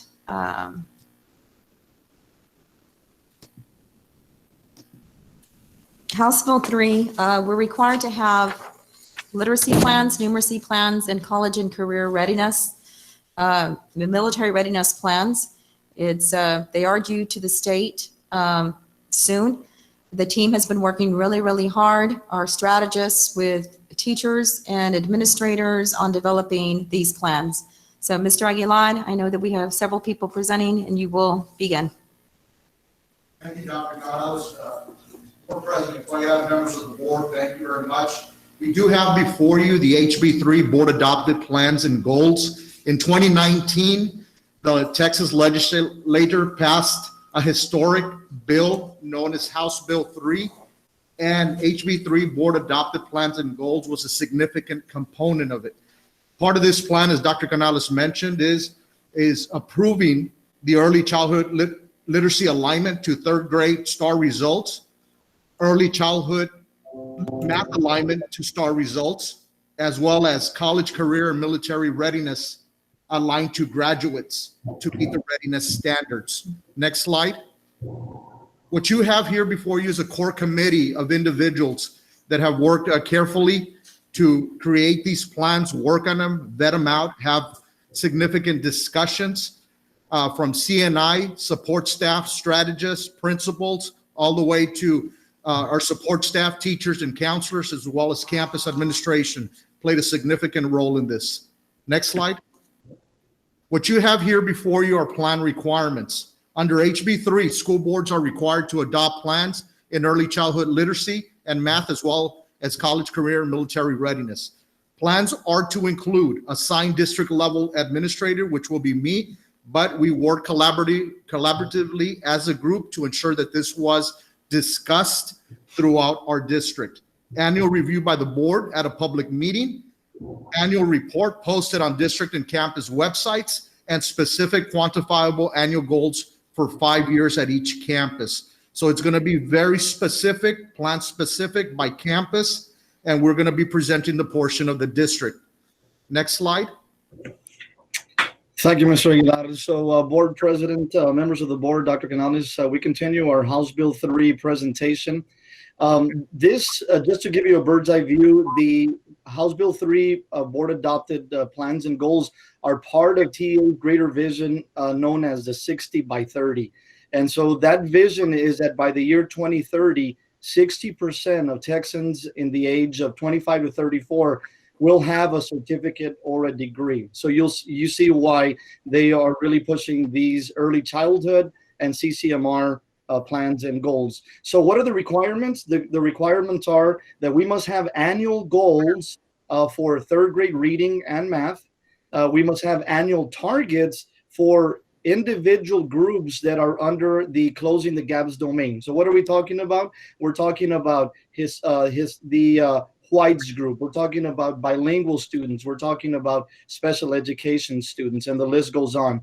The requirements also ask that there must be targeted professional development for classroom teachers, specifically in kindergarten through third grade, for campuses that the board identifies are not meeting those goals. So targeted professional development is extremely important.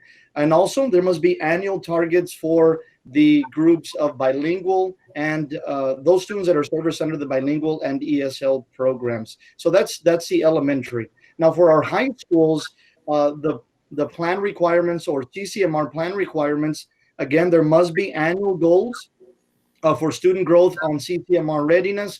And we'll talk about it as we go through this presentation, what all of that means. And also, just as was for the elementary, the same thing for our high schools, there has to be a focus in each group that's evaluated under Closing the Gaps domain, as we mentioned, the bilingual ESL, special education, whites group, and so on. You know, there are many that are within that group.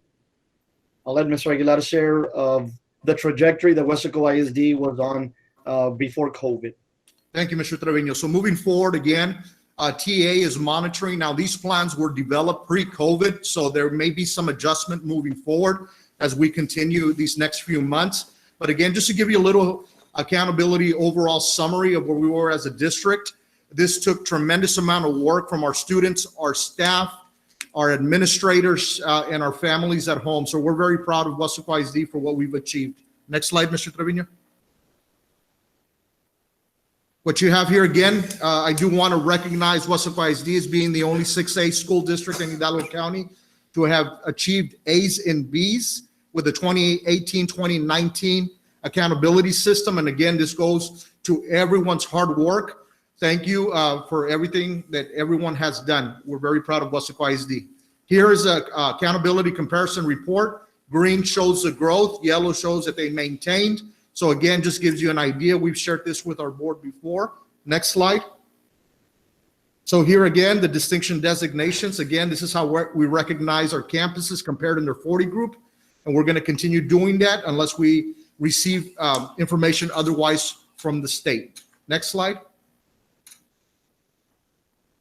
So again, this is just a slight progression moving forward from 17. We see the distinction designations 39, the growth. Next slide.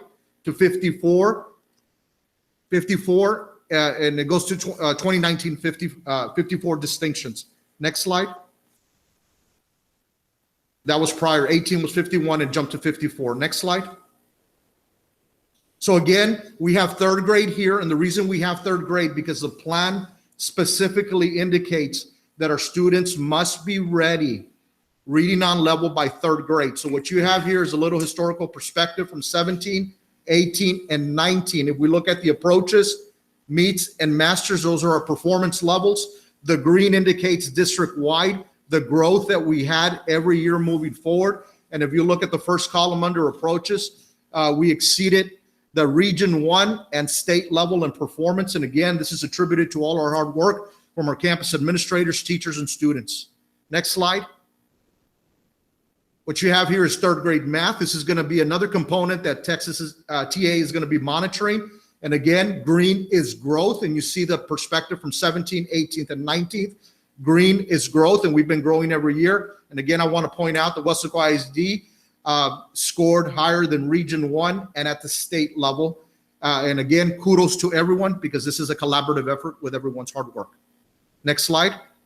Thank you, Mr. And the reason that we share that data is that is our foundation where the plans and the goals come from. So to share the early childhood literacy portion of the plans that you will be asked to approve later on in the meeting, we have Ms. Arcadia Longoria, who is our elementary language arts strategist and also our principal from the Early Learning Foundation, ELF Academy. That is Mrs. Jennifer Luna. So we're going to pass this on to them so that they can share what are those goals for literacy. Thank you, Mr. Trevino. Good evening, Mr. Board President, members of the board, Dr. Canales, members of the cabinet, and attendees. Thank you all for being here tonight. So today, next slide, please. So this early childhood literacy professional development plan was designed in order to support our early childhood literacy goals. After numerous discussions and reviewing a lot of the measurements that we would be using amongst our campus and district level PLCs, we were able to determine that the measures of the academic progress screeners that are aligned with the HB3 mandate calling for integrated assessments for pre-K through third grade to diagnose reading development and comprehension would be the circle at pre-K and the iStation iTip at first and second grade. Action steps include that all K to third grade teachers and administrators will complete the Science of Reading Academies over the next 3 years, along with literacy trainings and consulting with Region 1 Education Service Center for the Teach Resource System Planning and STAR Professional Development. Next slide. House Bill 3 requires that all kindergarten to third grade teachers and elementary principals to complete the Texas Reading Academies before the end of the 2022-2023 school year. Weslaco ISD's first cohort currently includes 90 teachers and 10 elementary principals. Texas Reading Academies is a transformative opportunity to improve teacher and student outcomes while positively impacting literacy achievement, accelerating growth, and helping to address the persistent achievement gaps. Next slide. The Early Childhood Literacy Board Outcome Goal states that the percent of third grade students that score meets grade level or above on the STAR reading will increase from 45 to 55% by June of 2024. The yearly target goals were determined by analyzing historical data based on the Texas Academic Performance Report from 2017 through 2019. We then distributed that growth amongst the 3 years in order to determine the target goals. We aggregated that same growth to the Closing the Gap student groups shown in the table below.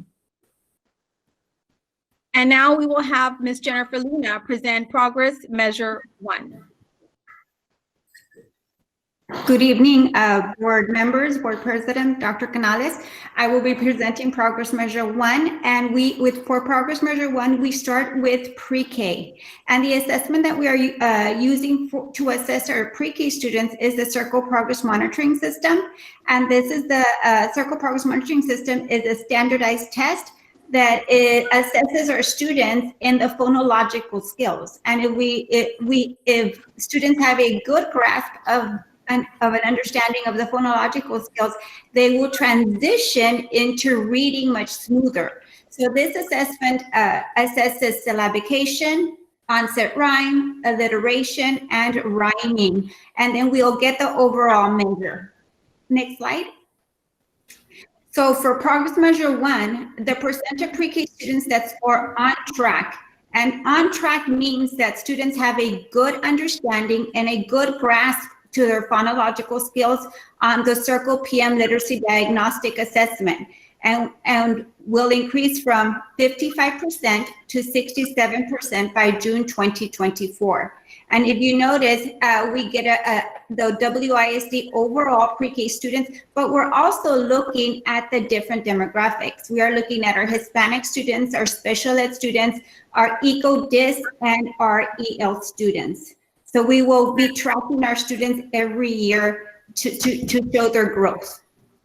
Ms. Arcade? Thank you, Ms. Luna. The iStation Indicators of Progress is an assessment that is given automatically to the students at the beginning of each month. The ISIP subtests are based on the student's grade level, with vocabulary and comprehension being tested at every grade. This adaptive measure scale aligns student performance levels with test question difficulties. And this test assigns an overall reading ability index along with ability indices for each individual subtest. Next slide. The iStation instructional tiers are a signal to the educator of the level of instructional support a child may be needing. For example, a student scoring at a tier 3 at the 20th percentile and below is recommended to receive intensive intervention. A tier 2 student scoring at the 21st to 40th percentile is recommended to receive supplemental intervention, while a student scoring a tier 1 above the 40th percentile is set to receive differentiated instruction through high quality core instruction. Next slide. Since third grade is the only grade required for HB3 goal setting, I wanted to share and highlight this report with you, the Skill Growth by Tier third grade iStation report, which shows a steady tier 1 increase from 2018-2019 to 2019-2020, with the only drop occurring this previous end of the school year of 2019-2020 due to the COVID slide. Next slide. Early Childhood Literacy Progress Measure 2 states that the percent of K students that score a tier 1 on iStation's ISIP will increase from 40 to 50% by June of 2024. These yearly target goals will be determined by analyzing the September ISIP 2019 summary report. We then aggregated that growth for the yearly target goals and added that aggregated growth to the Closing the Gap students groups shown on this table, ranging from all the different demographics shown on this table. Next slide.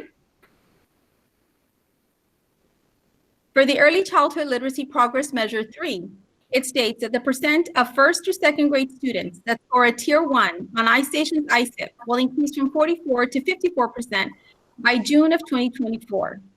To determine the yearly target goals, we analyzed and combined the data from the iStation ISIP summary report for 2019 September for first and second grade students.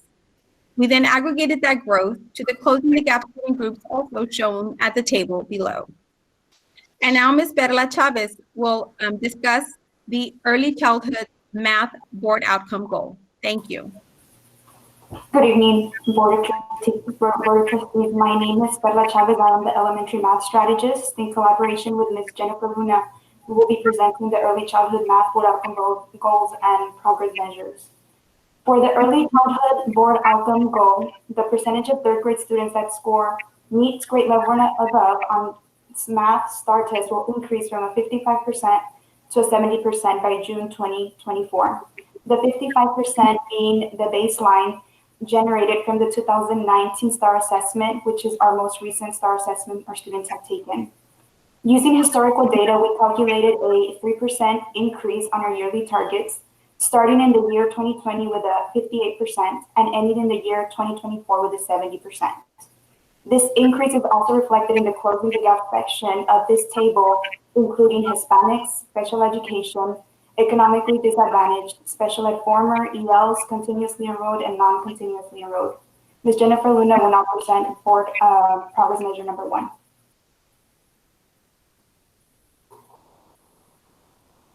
Again, our progress measure number 1 starts with pre-K again. We are using, again, the Circle Progress Monitoring System, but now we are assessing math, and the different concepts that we're looking at is row counting, shape naming, number discrimination, number naming, shape discrimination, and counting sets.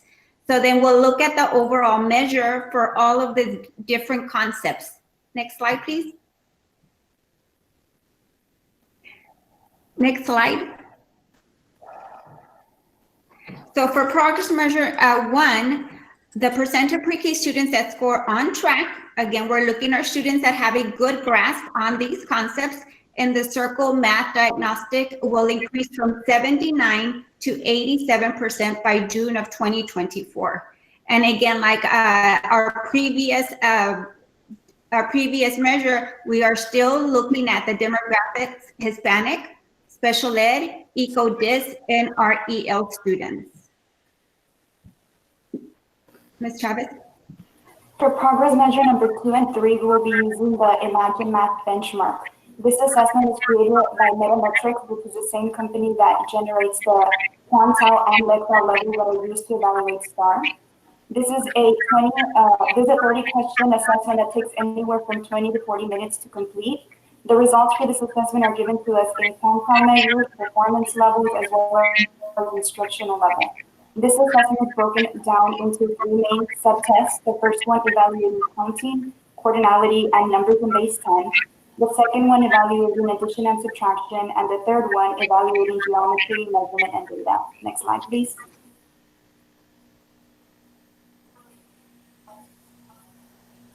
For the early childhood math progress measure number 2, the percentage of kindergarten students that score on grade level and above in the math and math will increase from an 82% to an 87% by June 2024. Using historical data, we calculated 82% aggregated growth, starting in the year 2020 with an 83%. I'm sorry, this is a 1% aggregated growth, starting in the year 2020 with an 83, and ending in the year 2020 with an 87%. Increase is also reflected on the closing gap section of the table, including Hispanics, special ed, economically disadvantaged, and ELs. Next slide, please. For the early childhood math progress measure number 3, the percentage of first grade through second grade students that score on grade level and above in math and math will increase from a 67% to 77% by June 2024. We calculated an aggregated growth of 2% here, starting in the year 2020 with 69% and ending in the year 2024 with 77%. The 2% aggregated growth is also reflected on the closing the gap section of the table. In an effort to support the targeted growth for our math section, the state did establish mathematics achievement academies in the year 2015. As of 60 of our teachers have completed these academies in the grades K to 3rd grade. As of now, there is a pause to these academies due to the health crisis that we're in, but we are subject to continue on the summer of 2021. For the 160 teachers that have completed the academies, there is a blended follow-up available for them. And again, as of now, it is paused, but it is going to continue in the spring or summer of 2021. Thank you. Good evening, Mr. President, members of the board, Dr. Canales. The next portion of the presentation is about the college career military readiness. House Bill 3 looks at the little ones and also at the high school students, our senior class, to make sure that we prepare them for life after graduation. Next slide, please. So what is CCMR? This is part of our accountability system. It focuses on preparing students for college, the workforce, or the military. When they hold us accountable for CCMR, the data is lagging. So if, for example, we have an accountability here this year, then the data that we use under CCMR would be for the seniors of 2020 would be used for this year. So the data is always 1 year behind. Next slide, please. So there's different CCMR indicators. One of them is how well our students are doing in our AP exams, our college entrance exams, such as ACT, SAT, PSI, how well they're doing in the English portion of those college exams and also in the math portion of those exams. Also, our students that are enrolled in our dual enrollment program in high school, if our students complete 3 hours of dual enrollment in the ELA or math, or 9 hours in other areas, then they are CCMR complete. Also, our early college high schools, which help our students complete associate's degrees. Our on-ramps program, which is another college readiness program. Industry certifications, we work very closely with our state department to ensure that our students receive these industry certifications in so many different areas.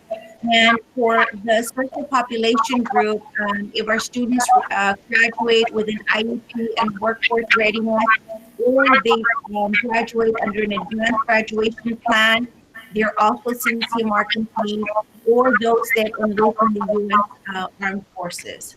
Next slide, please.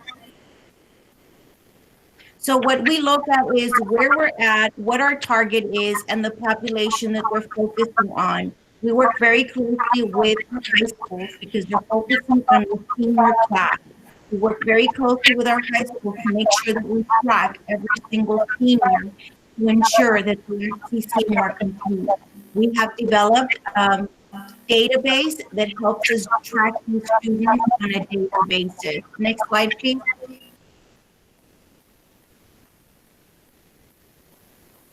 So here we are for the class of 2020. I'm sorry, for the class of 2019, the CCMR percentages was 77%. For Weslaco ISD, the state was at 72.9. So we were above the percentage. Our 5-year goal goes from 77% to 85% in 2024.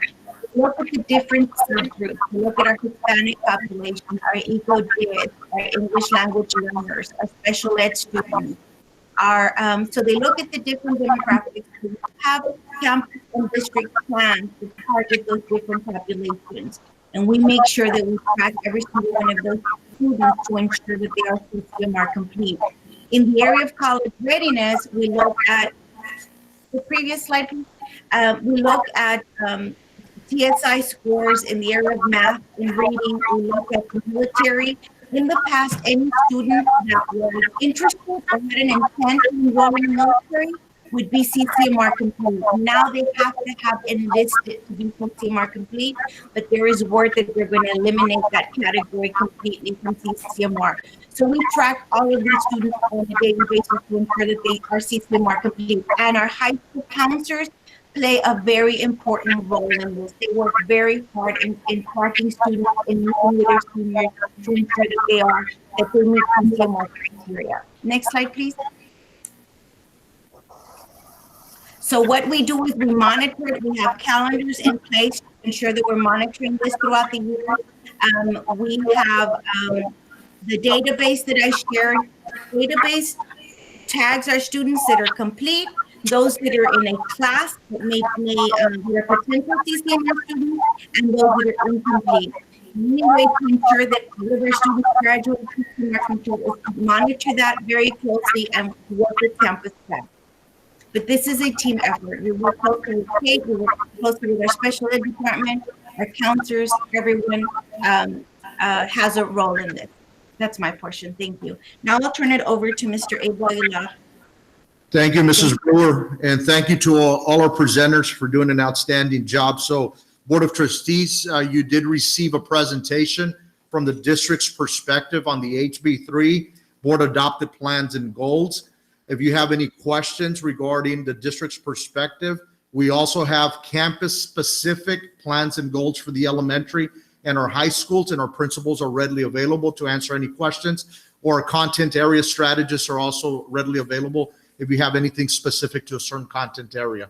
But if you have any questions, I'll turn it over to you at this time. Do we have any? I have a question. I don't know if I heard correctly. For accountability purposes, are they taking scores in September or at the end of the year? But what part of the year are the scores being compared to?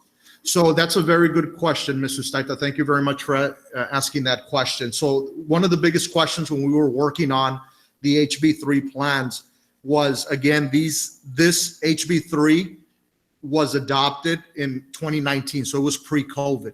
So there were a lot of questions when we were working with our team, our campus administrators, to say, how is this going to work now moving forward with the accountability measure?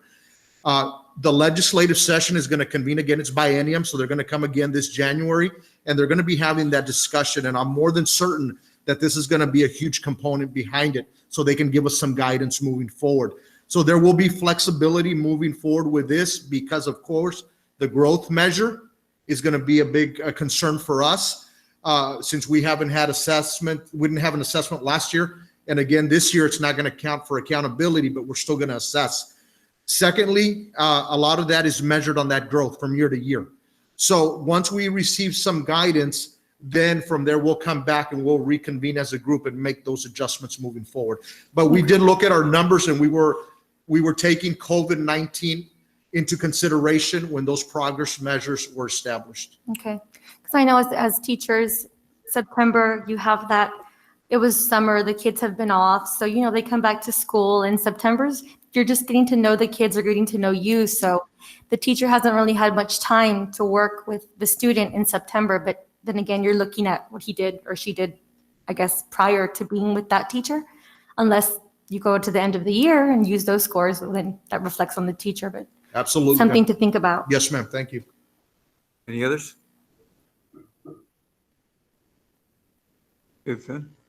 Thank you for this very, very informative presentation. A lot of work went into this, and things look good and in order. So congratulations on that. We have a great team. Very hard on it. Great job. Thank you. Thank you. Okay. Let's move on. We have one more item on the superintendent's Wait, report. did I miss something there? Yes. Oh, absolutely. Yes. And Mr. Robledo Absolutely. will take over the screen now. The team prepared a retirement salute to Mrs. Peterson.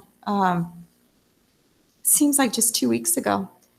And since then, we lost Ms. Peterson, well loved by the team, golden heart, and working till her last day. Always, how can I help? What can I do? She's loved by many. She's influenced many. Mrs. Peterson is a type of person that when you meet her and you get to know her, you carry her with you throughout the course of your life. So this retirement tribute is in honor of Mrs. Peterson.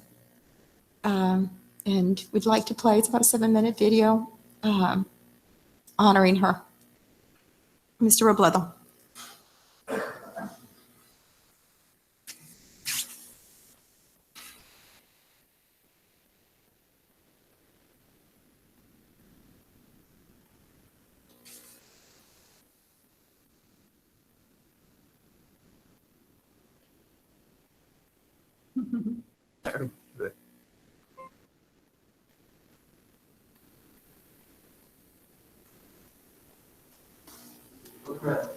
We continue, and then whenever they have availability, we can come back to it. Yes, because I want to do this tribute justice, and Yes, definitely. Let me put it on the Google Drive. Hold on a second. so we'll move on, Dr. Canales, but we don't want to let this go without acknowledging, Definitely. this tribute. Okay, so that'll take us to item 9, consent agenda. For the record, item M has been pulled. That's the approval of subscription renewal of Cardnex data integration from Education Advanced Incorporated. President Quinn, we're also going to have to pull V3, correct, Mr. Sanchez? Yes. Related to that item. So we're pulling M? Yes, sir. And V, as in Victor, only number 3. I didn't get the other one. V as in Victor, approval of budget amendments, number 3 from the second. business office. V, okay. V as in Victor, 3, just number Okay. 3. So with the exception of M and V, I'll give you a little time to look over the consent items.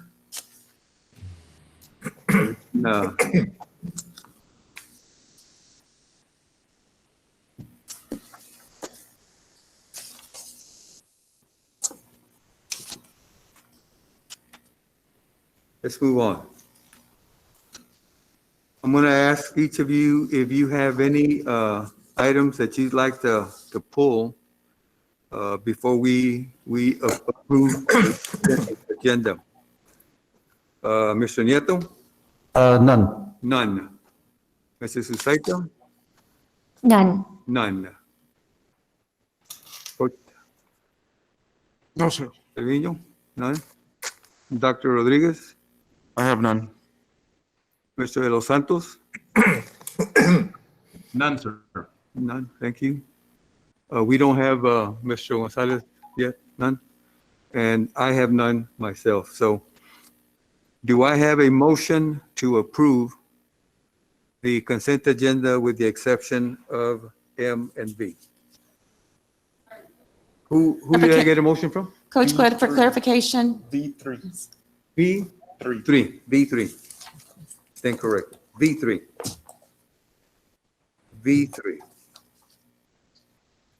Okay.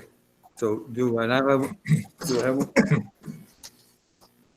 Who did I get the motion from? I move to approve the consent agenda except for item M and V3. Second that. Okay, Mr. Nieto. Motion. And second by Dr. Rodriguez? Yes, sir. Is there, there's no discussion, so I'll take it to a vote. If you approve, aye. If we have any disapprovals, no. Mr. Nieto? Yes. Yes. Ms. Saita? Yes. Aye. Dr. Rodriguez? Aye. Mr. De Los Santos? Aye. And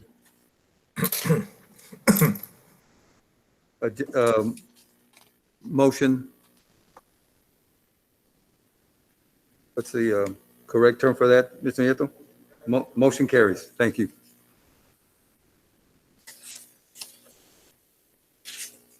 And there's nothing to discuss with M or V3, correct?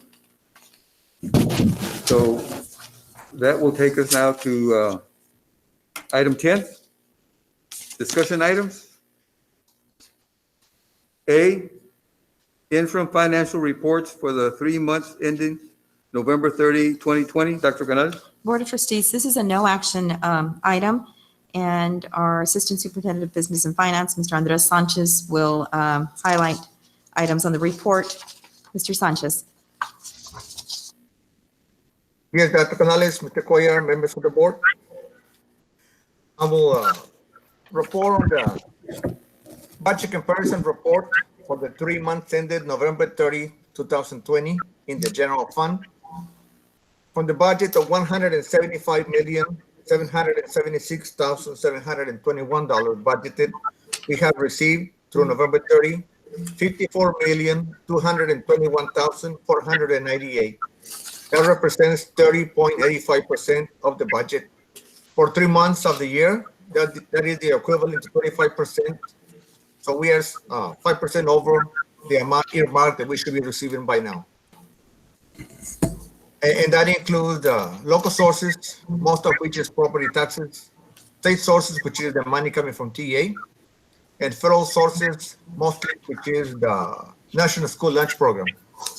On the expenditure side, on a budget of $185,235,874 of the amended budget to date, we have expended or encumbered $38,941,410. That represents 21.02% of the budget. As I mentioned earlier, 3 months is 25%, so we are 4% less expended or encumbered in comparison to the budget. This is usually the only report, the only fund I present on to the board. Do you have any questions or comments on this today?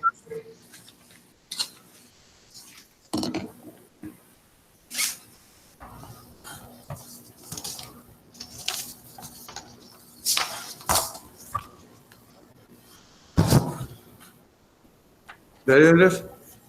Yes, sir. That's it. For the financial report, yes. Any discussion? Anybody?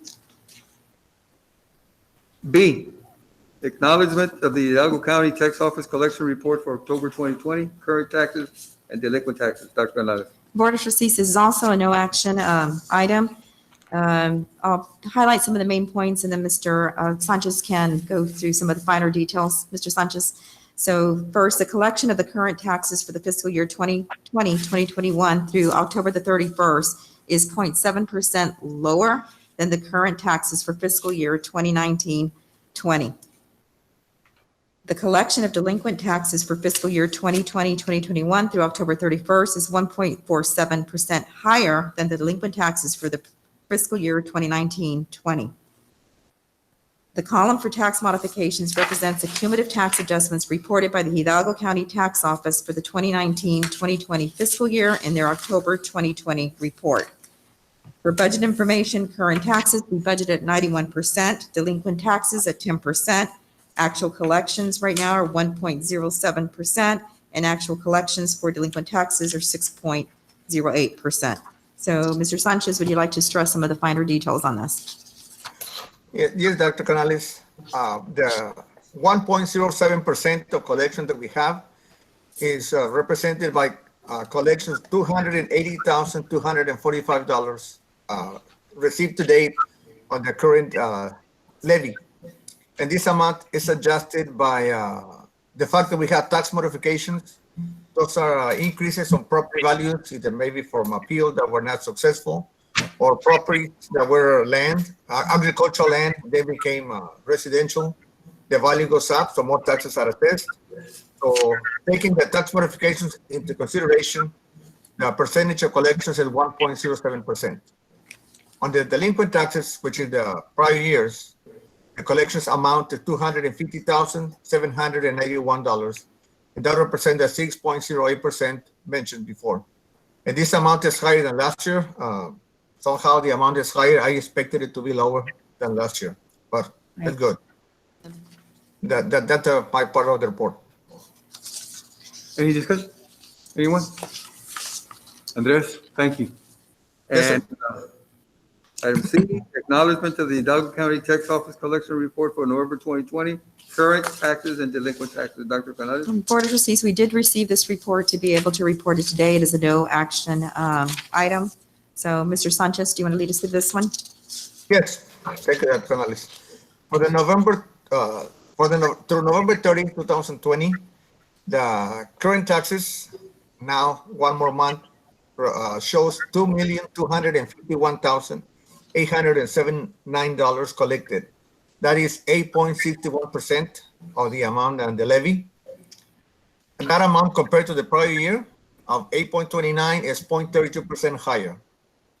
And on the delinquent taxes, the prior year levies, the collected amount went up to $311,427, and that represents 7.55%, which when compared to the prior year of 6.22%, is 1.33% higher. That is the report. Any discussion?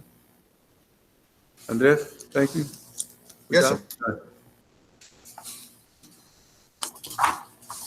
We will now move on to item 11, the discussion and possible action items.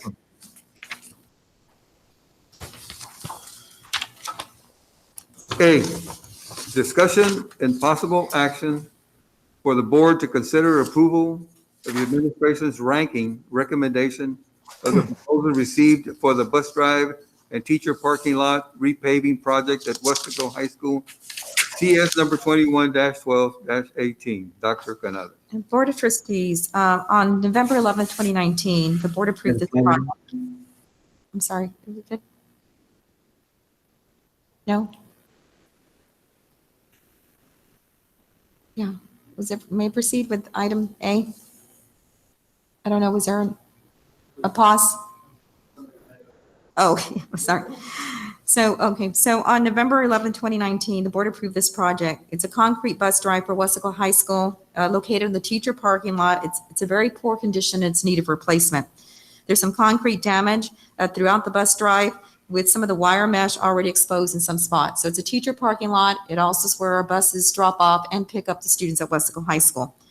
So it is in poor condition. This project was presented to the Superintendent's Facilities Committee, and the committee approved it as a priority project.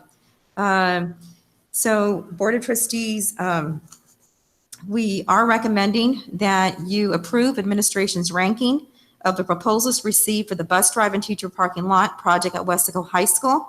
This constitutes approval for administration to start negotiation with contractor rank number 1, which is Gonzalez Enterprises LLC, which is located in Edinburgh, Texas. That was received the top ranking, and it is also about $9,000 less than the number 2, the second ranked. If negotiations cannot be agreed with the contractor ranked number 1, the district will end negotiations with this vendor in writing and will start negotiations with the contractor ranked number 2. If negotiations cannot be agreed on with contract ranked number 2, the district will end negotiations with this vendor in writing and start negotiations with contractor ranked number 3. Same process would be followed for the remaining ranked contractors if needed. If negotiations cannot be agreed upon with any contractor, we would start the process over.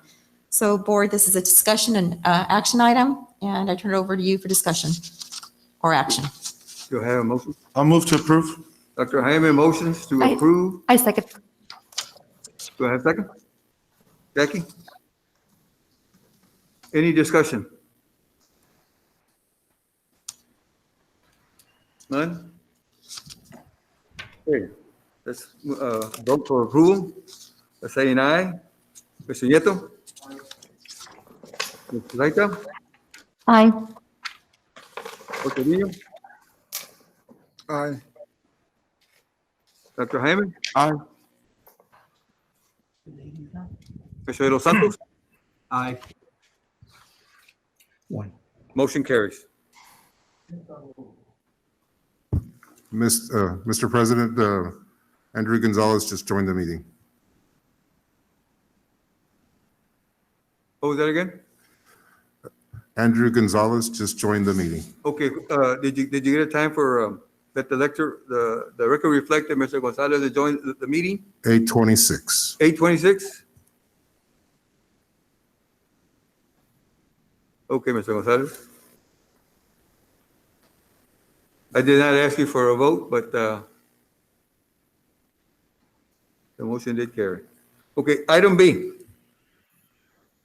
Discussion and possible action for the board to consider approval of a procurement method of construction for the installation of 24 aluminum light poles at Beatriz Garza Middle School. 1, board determination of procurement method of construction that will provide the best value to the district for the project. 2, board determination to retain the authority to rank the proposals to be received for this project, or board the delegation of the authority to the administration to rank the proposals to be received, and 3, approval of criteria and points to be listed or used for ranking by proposal. Dr. Canales. Board of Trustees, after assessing the damage left behind by Hurricane Hannah, the team discovered the light pole at B. Garza Middle School. It broke, it fell due to the wind and the rain. The steel pole did have excessive corrosion at the base of the pole, which contributed heavily to it falling. The damage caused by the corrosion was done from the interior of the pole, which raised concerns on the integrity of all the light poles at B. Garza. Staff recommends a replacement of all 24 light poles at B. Garza Middle School. The existing light poles are all steel poles with HID, old technology light fixtures. The proposed replacement is with aluminum poles and LED light fixtures, which provide better lighting and are energy efficient. There is a timeline to complete the project beginning today, with the board approving of the procurement method of construction for the project and going all the way to June 2021, when we estimate substantial completion of the project. So Board of Trustees, we are recommending that you approve a procurement method of construction as a method that would provide the best value to the district for the installation of 24 light poles at B. Garza Middle School. Administration recommends a competitive sealed proposals method of construction. We are also asking that you make the determination to retain authority to rank the proposals to be received for this project or to delegate that authority to administration to rank the proposals to be received. And that you approve the criterion points to be used for ranking the proposals. The criterion points are on the 3rd page of this document. So those are our recommendations, Board of Trustees. Do we have a motion? I move that we use the competitive sealed proposals and allow for, or authority the administration to rank the proposals to be received. And of course, approval of criteria to be used for the ranking of the proposals. Okay, Mr. Nieto. I'll second that. Mr. Dr. Rodriguez, a second. Do we have any discussion? What's the timeline on that? The, if approved today, the estimated substantial completion of the project would be in summer, June 20, 2021. Okay. Thanks. Okay, we have a motion by Mr. Nieto to follow the recommendations and for the administration to do the ranking, Mr. Nieto. Yes, sir. Seconded by by Dr. Rodriguez. Okay, let's vote for approval. Mr. Nieto. Aye. Mrs. Saita. Aye. Coach Rodriguez. Aye.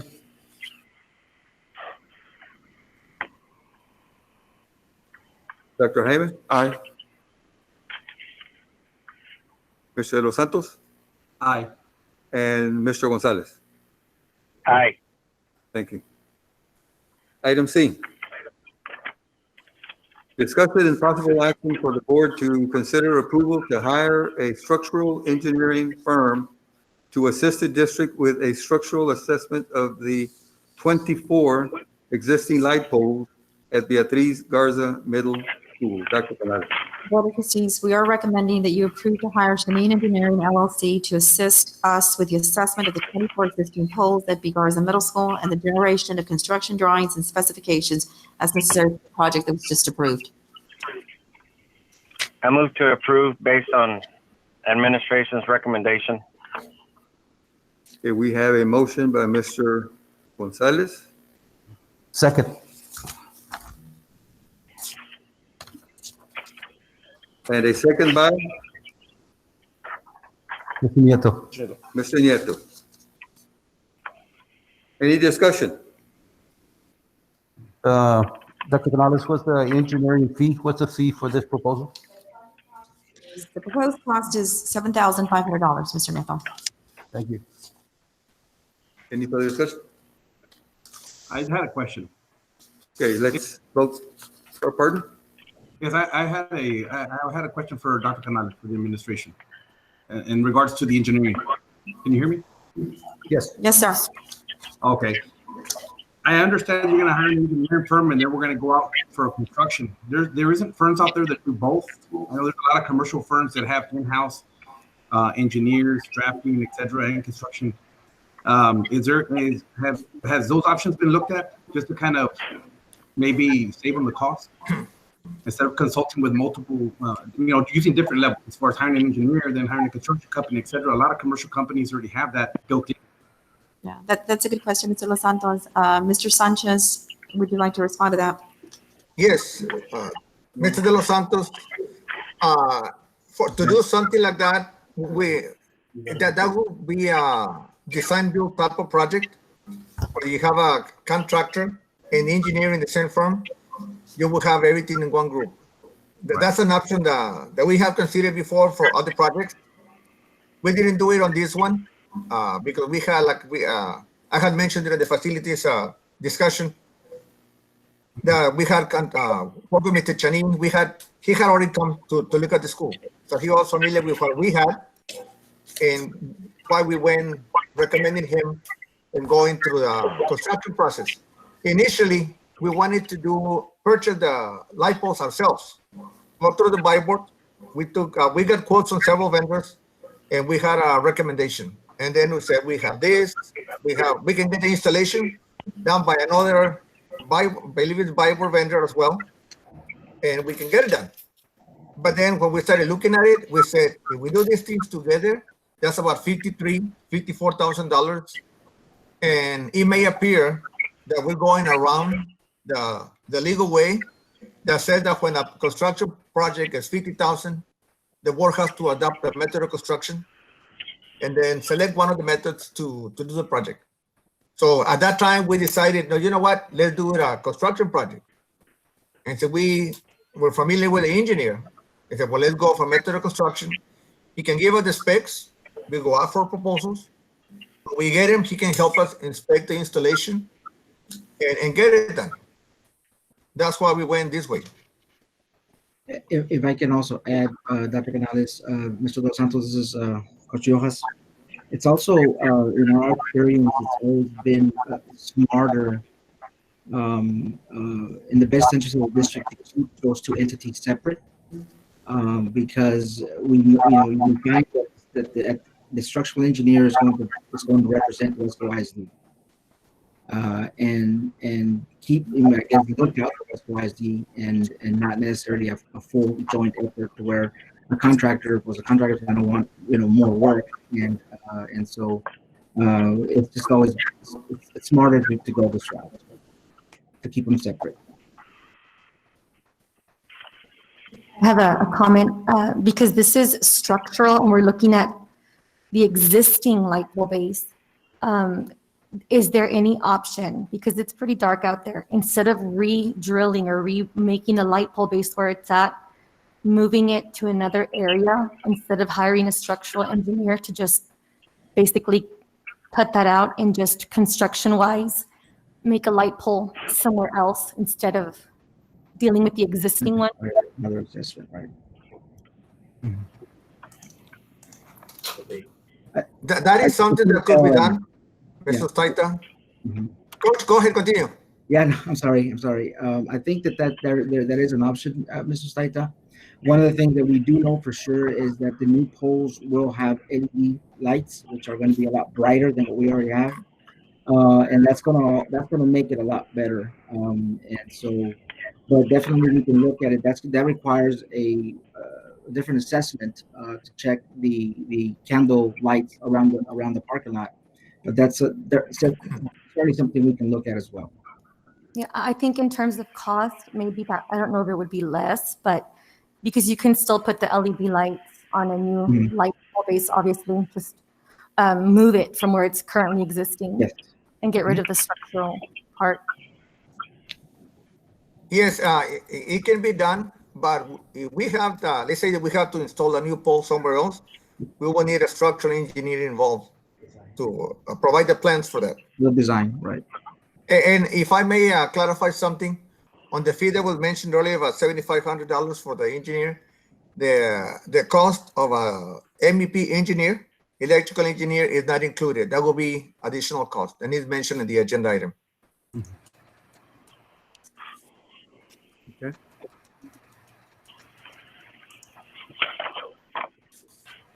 Any further discussion? Okay, I have a motion by Mr. Gonzalez and a second by Mr. Nieto for the board to consider the approval to hire a structural engineering firm to assist the district with the structural assessment for the 24 existing light poles at VFE Garza Middle School. We will now vote for your approval. Mr. Nieto. Aye. Mrs. Paita. Aye. Jose Vino. Aye. Dr. Jaime. Aye. Mr. Los Santos. Aye. And Mr. Gonzalez. Aye. Motion carries. Item D, discussion and possible action for the board to consider approval for the final completion of the restroom partitions replacement project at 3 schools: Mary Ho Middle School, Beatriz G. Garza Middle School, and Airport Elementary, CSP number 20-07-25. Dr. Canales. Board of Trustees recommend that you approve the final completion of the restroom partitions replacements projects at the 3 schools mentioned. The project cost was $95,000. The payments to date are $65,125.80, and the balance owed contractor, including retainage, is $29,874.20. So they're done. They look great, long overdue. I move to approve. Okay, Mr. Gonzalez moves to approve. Do I have a second? A second. Dr. Rodriguez, second. Is there any discussion? Coach Riojas, are you pleased, Dr. Canales, are you pleased with the work that was done? Will these last us at least another 15, 20 years before we have to go back and replace them? Mr. Gonzalez, this is Coach Rojas, and yes, sir, we did walk all three of the campuses, and we're very pleased with first of all, with the work of Recto. They did a really good job. They worked really well with us. We coordinated with our principal, and at the end of the day, the end result is something that we're really, really proud of. And I think, because of the hard plastic polymer that we selected, we should get 20 years or more out of the partition. They're scratch resistant. They're the best that we can put out there. So we're very pleased. Okay, thank you, Coach. I appreciate it. I know not everybody's able to see the photos. I know I can. I know I saw them during the facilities update. But again, thank you, all of you. It looked really great. Anyone else? Okay, we have a motion by Mr. Gonzalez and a second by Dr. Rodriguez for the board to consider the approval of the final completion of the restroom partitions replacement project at 3 schools, Mary Hill Middle School, the 3G Garza Middle School, and Airport Elementary, CSP number 20-0725. Let's vote for your approval. Mr. Nieto. Aye. Mr. Saita. Aye. Coach Trevino. Aye. Dr. Jaime. Aye. Mr. Los Santos. Aye. And Mr. Gonzalez. Aye. Motion carries.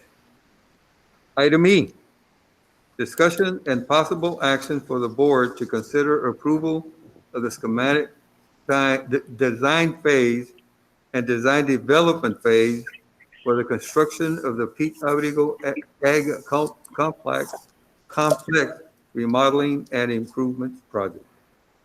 Dr. Canales. Board of Trustees, back in May 11, 2020, the board approved PBK Architects, Inc. of McAllen, Texas to develop the plans and specs for the construction of the complex remodeling and improvement projects. Mr. David Iglesias with PBK Architects held several meetings with Weslaco ISD staff, including our CTE director, Ms. Avila, and her staff, Mr. Riojas, Mr. Americo Garza, and to discuss and approve project requirements to meet the needs of the intended programs served. Mechanical, electrical, plumbing, civil, and structural design work continues and is near completion. Administration recommends approval of both the schematic design phase and the design development phase of the project. We have enclosed several renderings and design drawings for the project provided by PBK. PBK is available to make a presentation if you so wish. We did have some issues that were shared regarding the complex for a number of years. So we are asking that you approve the schematic design phase and the design development phase for the construction of the complex remodel and improvement project. I move to approve. We have a motion to approve by Mr. Gonzalez. Do I have a second? Second. Second from Dr. Mr. Nieto. Mr. Nieto, second? Yes, sir.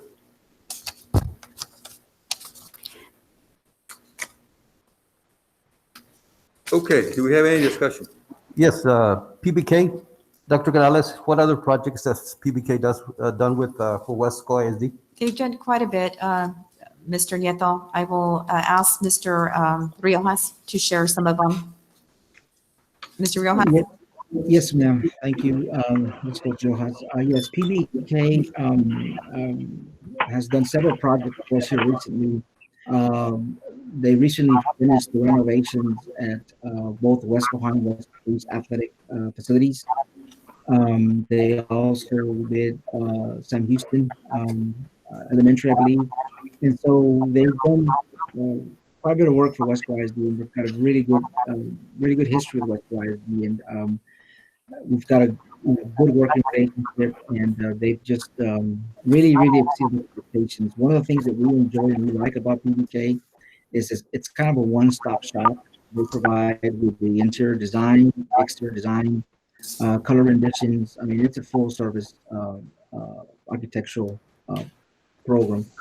So a little bit further back, they had a middle school as well, which is just an awesome campus as well. So lots of work and very, very happy with their product. Thank you. Yes, sir. A comment, because I know we talked about this earlier. The location of this ag facility is over on Westgate, and I think having it in a more centralized location, we talked about, does it flood, does it not flood? Has this led to the damage in the building? Those are issues that we were looking at the land. I would like to see this, something like this, somewhere down the line, because it is $1 to $1.5 million. So if you're going to spend money on something like this, just to have room for growth and place this building in a more central location in Weslaco. We obviously have Weslaco East, Weslaco High, a lot of elementaries that are feeding to the ag facility, and it's way on the west side.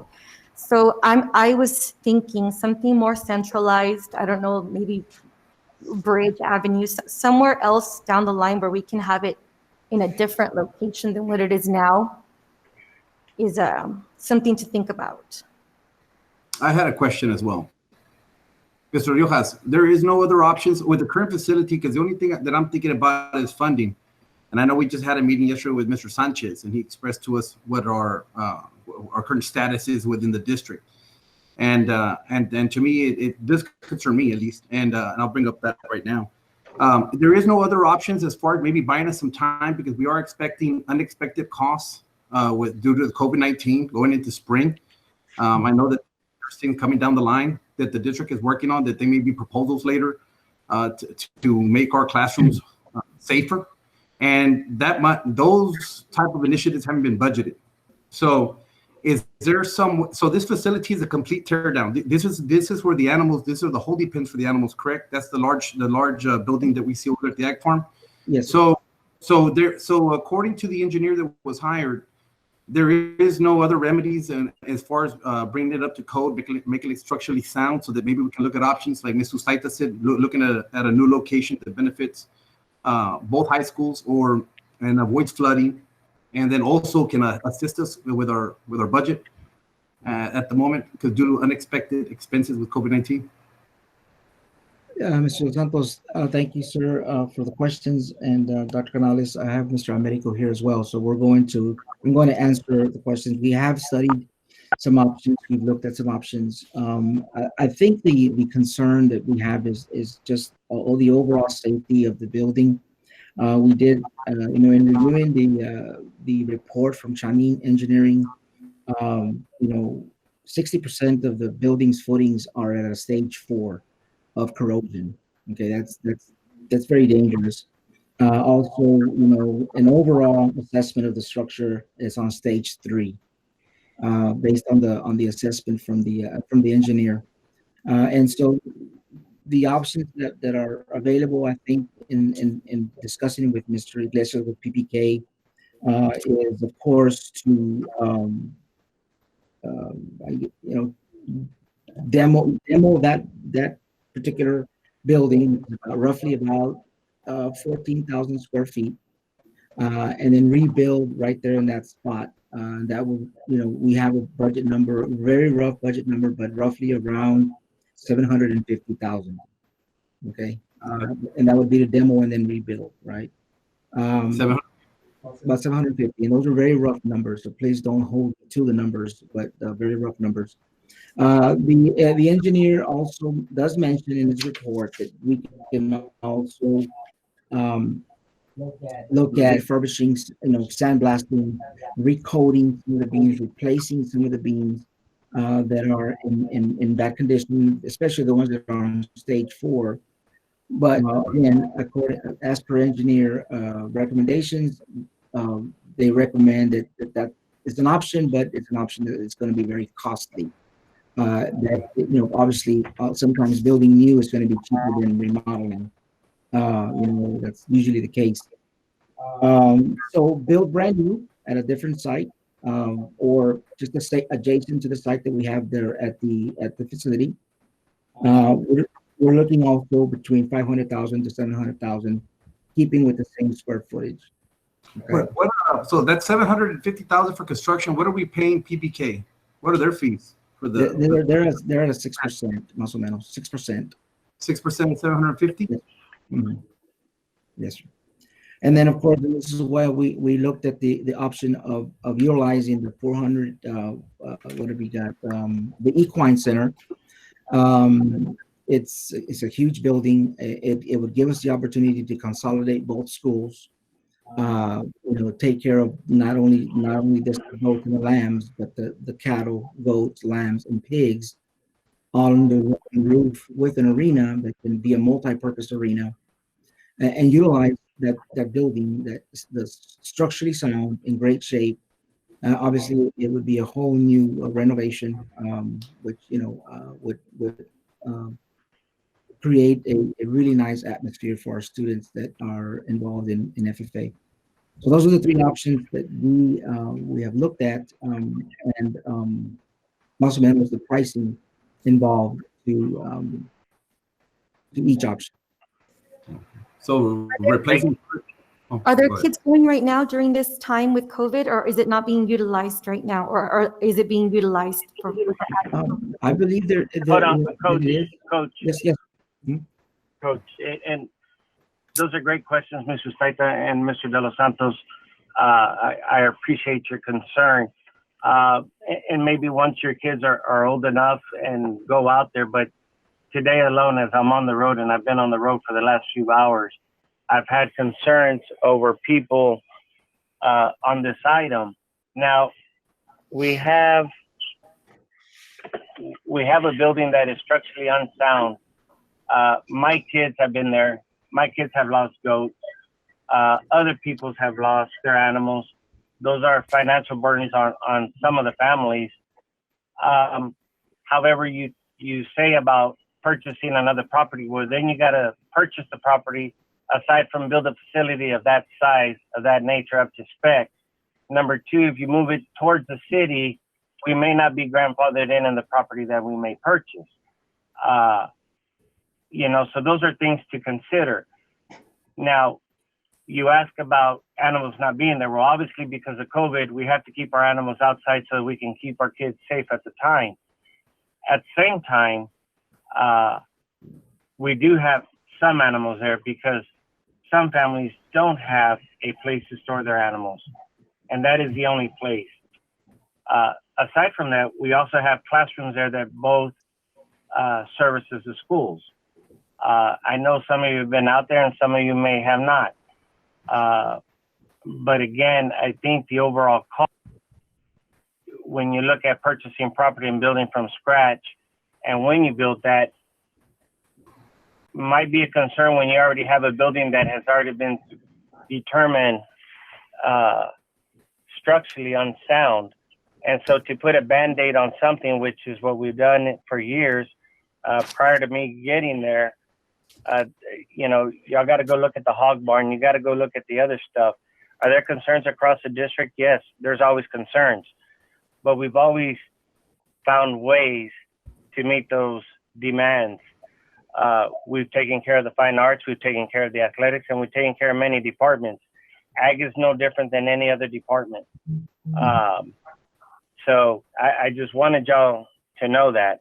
And Coach, I thank you and everybody else that have done a wonderful job to bring such a beautiful place, at least as far as what we have here before us, and for taking us out a few months ago to all the new ag facilities that the other school districts are building or upgrading theirs as well. Again, thank you. I agree with Mr. Gonzalez. I want to say that every single department counts, but we also need to look at our financial situation compared to those other districts that we're visiting. If we look at the unassigned funds that we currently have, like I said, that percentage, and later on that's going to come up. That's something that we need to also consider. Only because of the unassigned funds that we have and the construction funds that we have, we're looking at some significant purchases in spring. And I understand construction's always been a big topic or has been going on for the last couple of years. But now that we look at our financial situation, something like COVID-19, whether we knock it down and rebuild it brand new, or we look at something that will bring it up to code and make it safe, because footings are interchangeable. It's a bolted system. So that was just kind of considerations as far as looking at if the administration decides that their financial situation is where it needs to be, and that we can sustain unexpected costs going into the spring, then yes, well, of course, I think the board should support it. But it's just something to bring up as far as looking at, can we refurbish it? Can we bring it up to code in the meantime? Maybe get a second opinion if it's optional, only because some of those construction funds may need to be tapped into later for other type of COVID-19 related expenses. Just something to consider as well. Well, I think when you have students there and the safety should be the most important. And so, but those are great points, Mr. De Los Santos. COVID-19 has put a burden on all of us, but at the end of the day, it's the safety of our kiddos. And when you have something documented, I'm afraid that something can come later down the road should something happen and bite us in the rear. Again, those are just my sayings, but great points, though. Okay, I now have the floor. I was there today addressing another issue, but I had a chance to look at the one of the buildings that's there, and that building is in pretty bad shape. If I hadn't seen it, I wouldn't have had an idea of what we're dealing with here, and it's something that does need some good attention. So all the points that have been brought forth are great points, and Mr. Sanchez, in terms of the facility, had we already budgeted, and do we have something there in place that the expenses are not going to take away from our issues with COVID-19?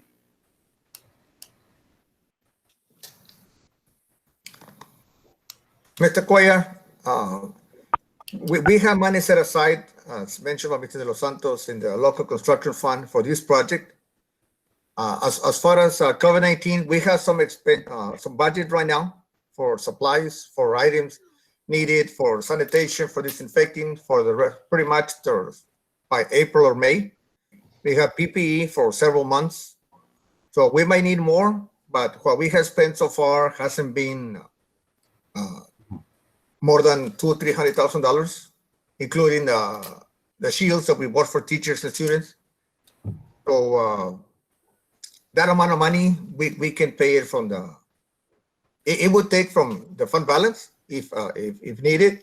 But if we were to spend everything we spent and do it again, it'll be between $300,000 and $400,000, the amount we would have to spend.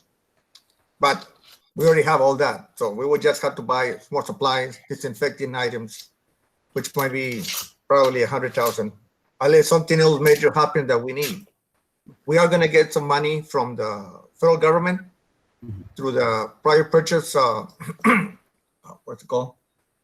The item that we purchased for decent learning, TA, under the CARES Act funding, approved that we can get reimbursed for items we bought already. And we submitted almost $1 million. If we get approved for everything, that will be close to $750,000. Those items need to be spent on items for distance learning again. So we wouldn't have to spend more money other than that, because it should be enough to buy more Chromebooks or laptops or items needed like that. So that part, I think we're covered. On the disinfecting items, PPE, maybe another $100,000 to $200,000 that we would need to spend, unless something major occurs, like I said, which we don't anticipate. So I don't think any other district does right now. Thank you, Mr. Sanchez. Coach, I just wanted to share, aside from the high schools, like Mr. Saita says, I know it's way up there on the west side, but our Ag Farm Services are kiddos from 3rd grade all the way up to 12th grade. So it's not just both high schools. We're talking about all the elementaries and all the middle schools. But again, thank you, Andres, and thank you, Coach, and thank you, everybody. Can I have some, you're right, Andrew, there's elementaries all over Weslaco, east side, north side, south side. So, but my question is, I don't know about Weslaco ISD. Have we acquired, do we have any other land that we are not using right now over in another location? Or would it have to be something that we would have to purchase? It's not something we already have. Who would be able to tell me if we have anything like that already? And Mr. Riojas, we do have some land.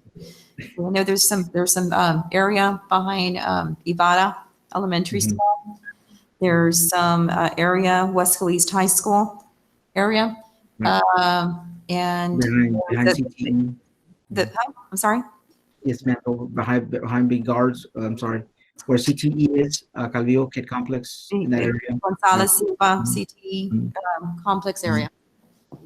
And I guess we'd have to check on the ordinances from the city about where you can have an ag farm. Right. We had to check on that team, and we are grandfathered for where we're at, right? Yes, ma'am. And the biggest issue, I'm sorry, Dr. Ramos, the biggest issue, yes, ma'am. The biggest issue with the city ordinances is the sewage, the drainage. Obviously, our animals, we have to have proper drainage for shower racks, for their droppings, you name it. And so that area where the current location is an area that has been grandfathered. And even though through the remodeling phase, we're going to have to be very careful with the drainage still. So we're definitely. If you're out in the county, it's okay. You don't need, if you're out in the county, like our other schools that are out in the county, they're not required under those ordinances. So it's okay if you're out in the county. Yes, I believe so. Yes, ma'am. We'd have to check. Okay. So the other thing, if I may add, we've had to look at properties. In the flood of 2018, it was devastating for our community. It was devastating for our district. We have our transportation that's in a flooded area that we're trying to figure out. But every now and then, we do go out and we look for land. We have maps of the flood areas in the city, and you're concerning. There's not a lot of land that's in a space high enough to be able to purchase. We've been told that the best land to purchase could be along the railroad because that's the highest area, but there's not a lot for what we need and in there. So, Yeah. Just to add that, and I don't know, I think I cut somebody off. I'm sorry. I don't know, Mr. Los Santos, if it was you or Mr. Gonzalez. I think somebody was trying to say something. No, I just heard, I was going to comment before what you just gave out the information, but I know that, like you pretty much answered my question. We're limited on land, you're saying, because of the flooding within the city. Because I was just going to ask if anyone has ever gone out to the city and talked to them about possibly providing a variance. Or, because you're saying you're grandfathered into the current position, but if they could give you a variance or work with the school so that way you could set up a complex within city limits. I'm just curious, has that discussion ever taken place? Not particularly for variance. Not that I'm aware of, Los Santos. Yeah, okay. But I know the team, I believe we've had conversations with the city about available land, and I don't recall, Mr. Dos Santos, exactly what that is, but we could go back to our notes and provide that in the board update. For like a exchange, a swap, something like that. But I don't recall. I don't know if you remember the details, or Mr. Sanchez or Coach, but we could look that up and put in the board update. So the administration, just to clarify, feels very comfortable in making this expense and moving forward with the construction of this project, approving this plan and then moving forward with it. Yeah, I take the lead from our budget office, Mr. Sanchez. The years of a strong score, not only in the first system, but also from auditors who've audited the department every single year. If Mr. Sanchez feels comfortable with it, I know the team feels comfortable with it. I'm comfortable with it as well. Okay. All right. If he feels comfortable with it. Okay. We do have Mr. Iglesias available, and he's got a real quick 3 or 4 slide presentation that it's really worth taking a look at. It looks really, really sharp. If you're so inclined, and Mr. Coach Cuellar, the president. Coach Cuellar, we can take it for a vote, and good ideas. they're all good ideas. Take it for a vote and then go from there. Because all of them are good ideas. But we have a motion on the floor already. So yeah, take a vote and then go from there. Well, I'd like to share something. My only concern are flooding issues that were brought up. I don't know why, I know we built the manhole there at Weslaco East and brand new building, we had engineers, we have this and we have that, and the building is currently flooding, when we have an excess amount of rain. So, all this investment and everything, and believe me, I don't think anything was ever brought up about athletics or one program or any program being more important than the other. I'm all for ag. I mean, that provides a lot of scholarships to 4-H kids. I'm all for it, but why not? I don't want to throw good money at something bad. And right now, if it was structurally unsafe, have we looked at maybe shutting it down or shutting part of it down or something instead of, going through this expense? My biggest concern is the flooding issue and the COVID and the budget. After yesterday's meeting, yes, I know funds have been set aside for that project, but there's new things coming up, like those air purifiers that we talked about for every campus. I think that's an immediate thing that needs to be taken action, instead of looking at for any type of those reconstruction. Are different items that can be addressed, Mr. So let's entertain this, and then when the time comes, we'll address those concerns. So back to item E, I had a motion by Mr. Gonzalez and a second by Mr. Nieto to consider approval of the schematic design phase and design development phase for the construction of the PWO Ag Complex Remodeling and Improvement Project. Let's vote. By approval. Mr. Nieto? Aye. Before, I'm not sure, because if we approve the design, does that mean the design is fine? We're just approving the design of the building right now. Yes. Does that mean we're moving on the project already? Because we're approving the design? Because yeah, the design is great to me, but does that mean we're moving on, or can we wait a little? Mrs. Taita, I have an answer for that, I hope. By approving this item, this is the second phase of the architectural process with the project. The next phase is construction documents. And after that is bidding, and the last item is the construction administration. If the board approve this, then the next part is go to the construction document that are the ones that are set to bid. Okay. When you get to that part, we go out to bid. If when we're looking at it, let's say the project comes out at 2 million. And by that time, there's more information. The board decides not to build the project. All we have to pay is the architect fees up to that part of the project, and you don't have to do the project until you approve the actual proposal. It has sign a contract with a contractor. The project not Okay, committed. that answers my question. We're approving the design, which yes. Yes. Okay. Voting for approval, Mr. Nieto said aye. Mr. Saita? Aye. Dr. Trevino? I'm going to abstain. Dr. Rodriguez? Aye. Mr. De Los Santos? Aye. And Mr. Gonzalez? Mr. Gonzalez? Andrew?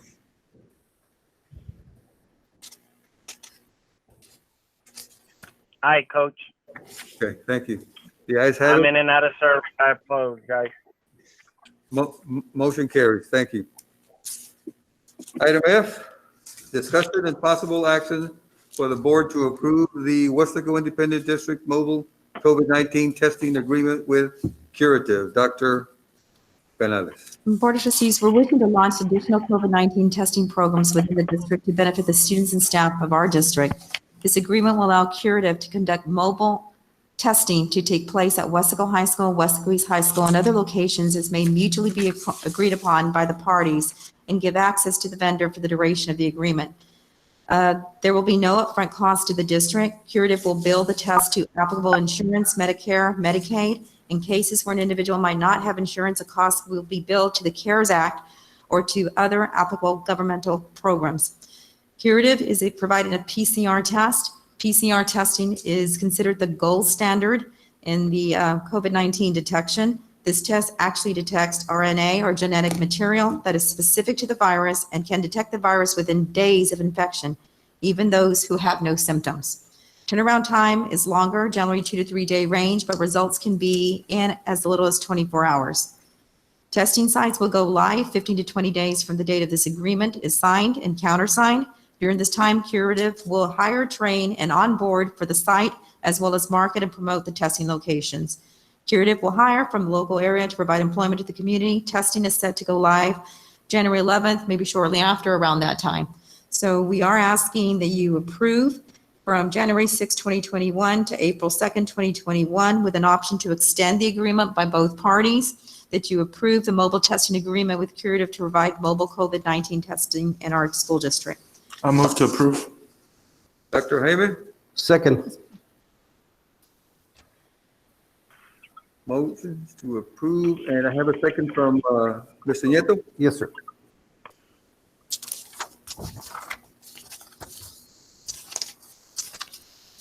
Any discussion?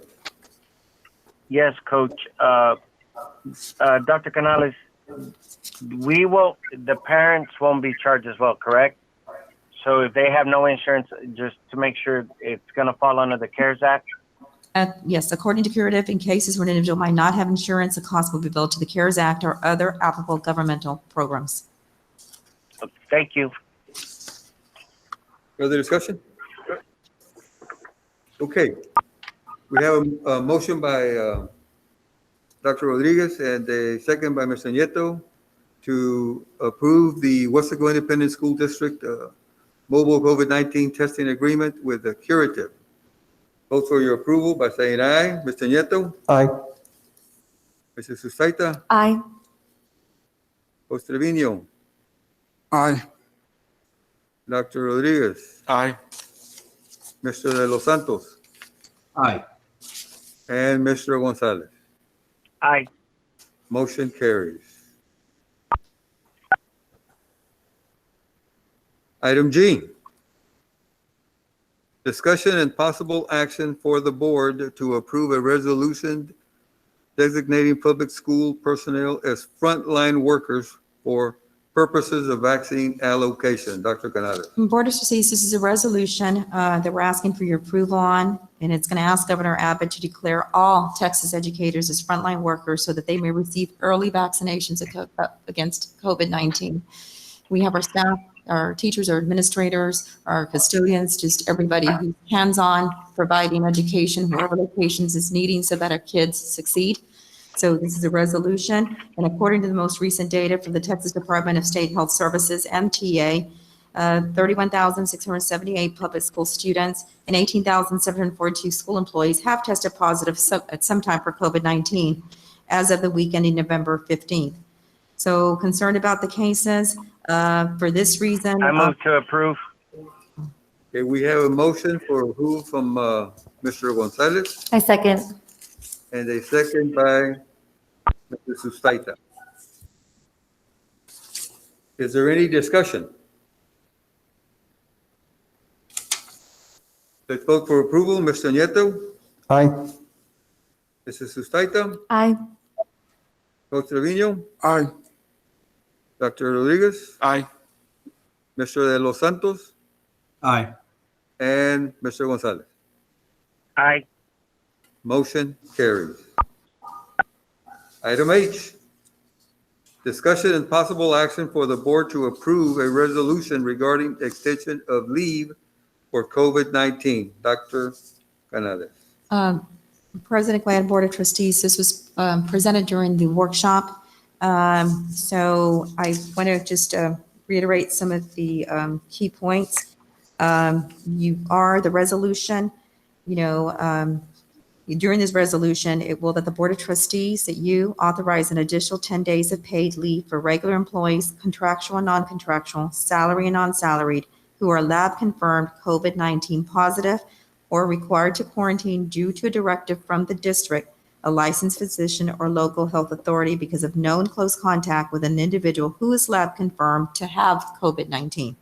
And 2, those Weslaco ISD certified teachers who qualified for expanded family medical leave under the FFCRA, Families First Coronavirus Act, who are presently utilizing said leave, but who will not exhaust said leave prior to December 31st, 2020, will be given an opportunity to exhaust the full number of days contemplated for expanded family medical leave under the FFCRA beyond December 31st, 2021, to be paid at a certified teacher's regular contractual rate on the condition that certified teacher teach remotely until the allotted leave is exhausted.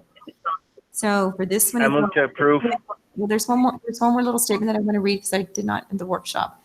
So if federal leave becomes available after January 1st, 2021, the leave provided in this resolution will expire. So this is going above and beyond what the government requires. Board of Trustees, we seek your approval. Sorry. Okay, we have a Sorry. motion from Mr. Gonzalez to Didn't hear. approve. I have a quick question, because if that waiver gets approved, that waiver in January, that gives us 20 days after January 4th to teach at home, if that gets approved, then will this still give us time after January to use? Well, what you're approving will end at the end of the academic, of the school year, the Okay. 2021 school year. Okay. Okay. Motion by Mr. Gonzalez. Do we have a second? Second. Second from Dr. Rodriguez. Any discussion? Okay, let's move to approve. Let's vote to approve. Mr. Nieto, Aye. Mr. Saita, Aye. Jose Trevino, Aye. Dr. Rodriguez, Aye. Mr. De Los Santos, Aye. and Mr. Gonzalez. Aye. Motion carries. Item I, discussion and possible action to give 30-day written notice of termination to general legal counsel pursuant to general counsel legal services agreement. Dr. Canales. Board of Trustees, this item was asked to be placed on the agenda at the request of trustees. It is for your discussion and action. Do we have a motion? I make a motion. I second. I have a motion from Coach Trevino and a second from De Los Santos. Mr. De Los Santos.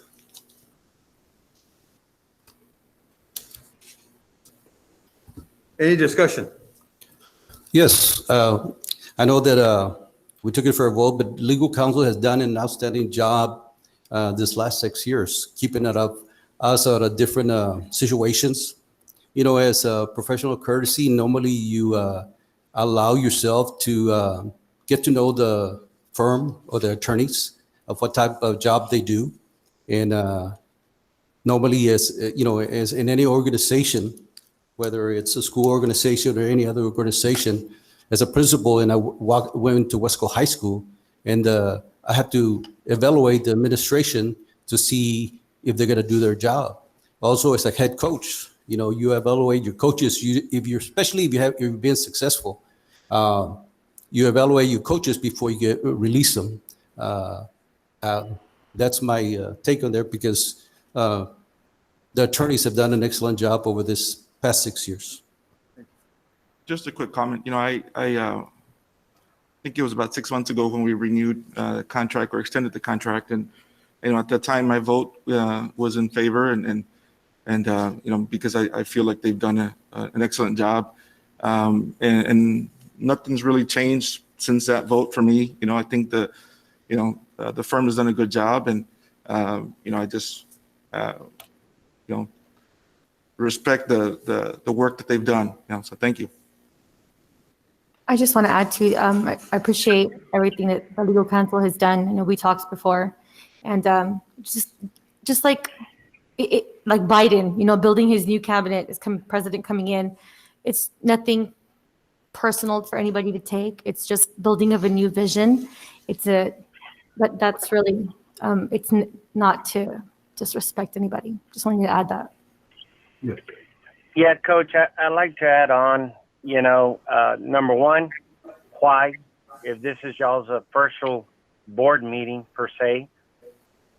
Two, I, along with Coach Nieto and Dr. Jaime, this is kind of unorthodox in a sense of you haven't really worked with anybody with this firm. This firm employs Wesco citizens who pay tax, kids go to school there.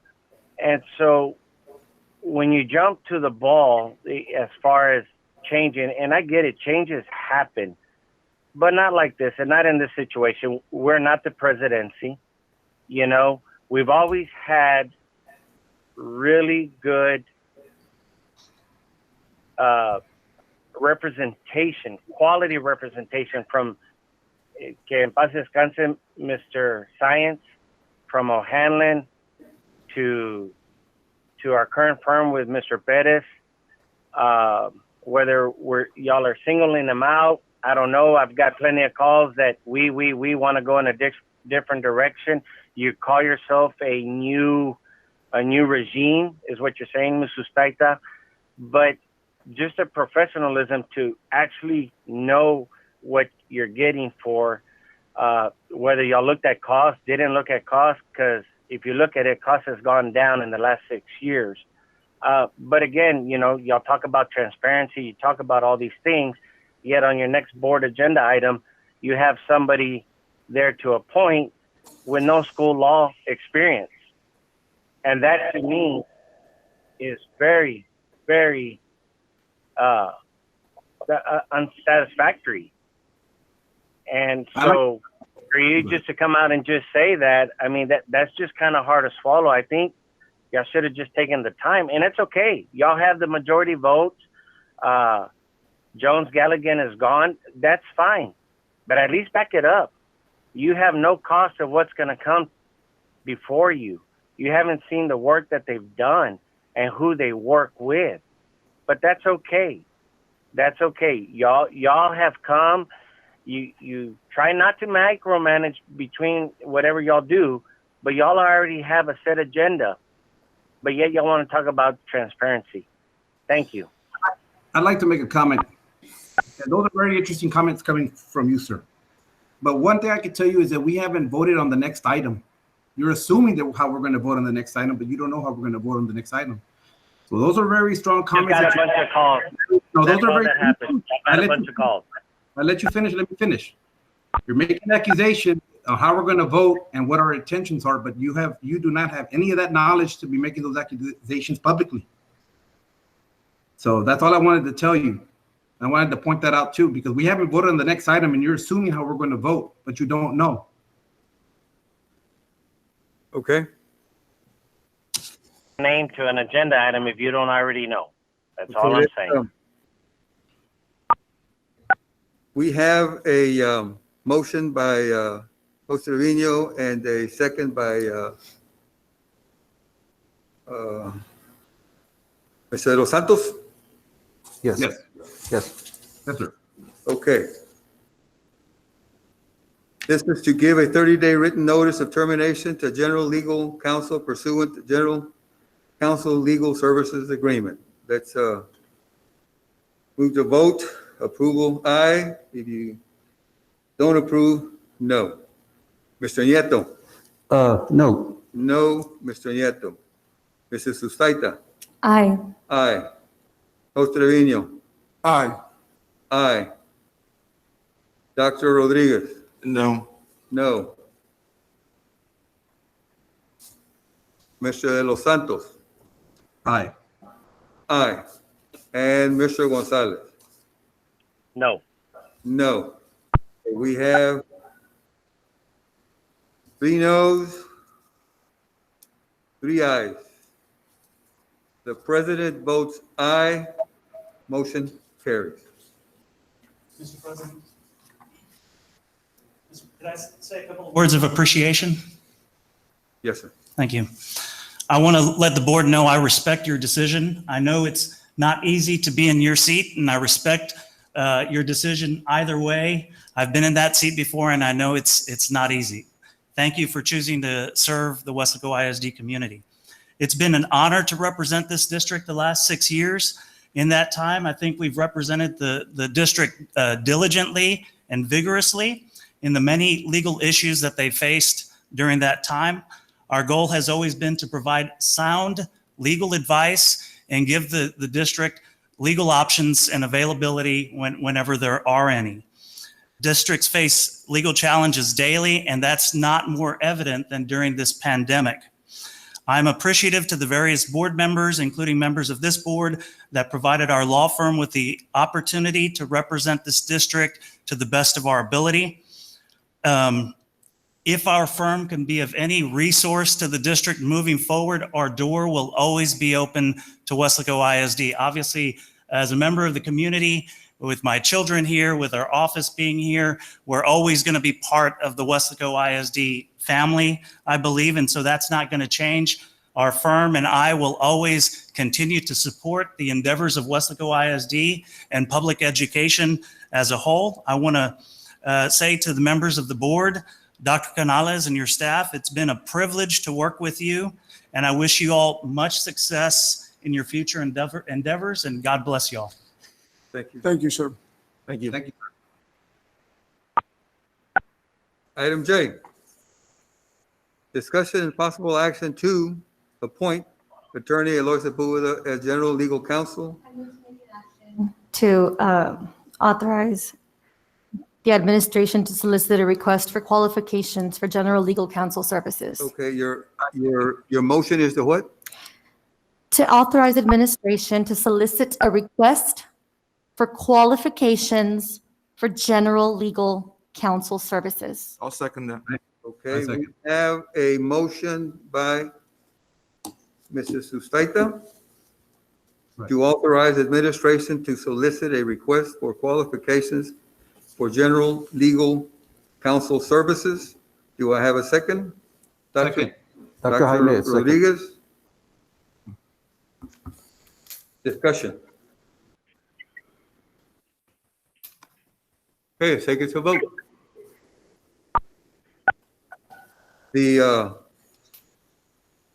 Let me repeat that again. Okay, we have a motion by Mr. Staita and a second by Dr. Rodriguez to negotiate a contract, authorize administration to solicit a request for qualifications for general legal counsel services and vote for your approval with an aye. Mr. Nieto? Aye.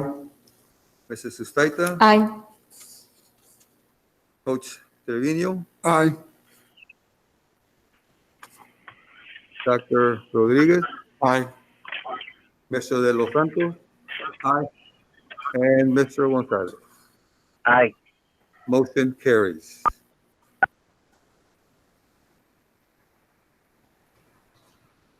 Okay, item K.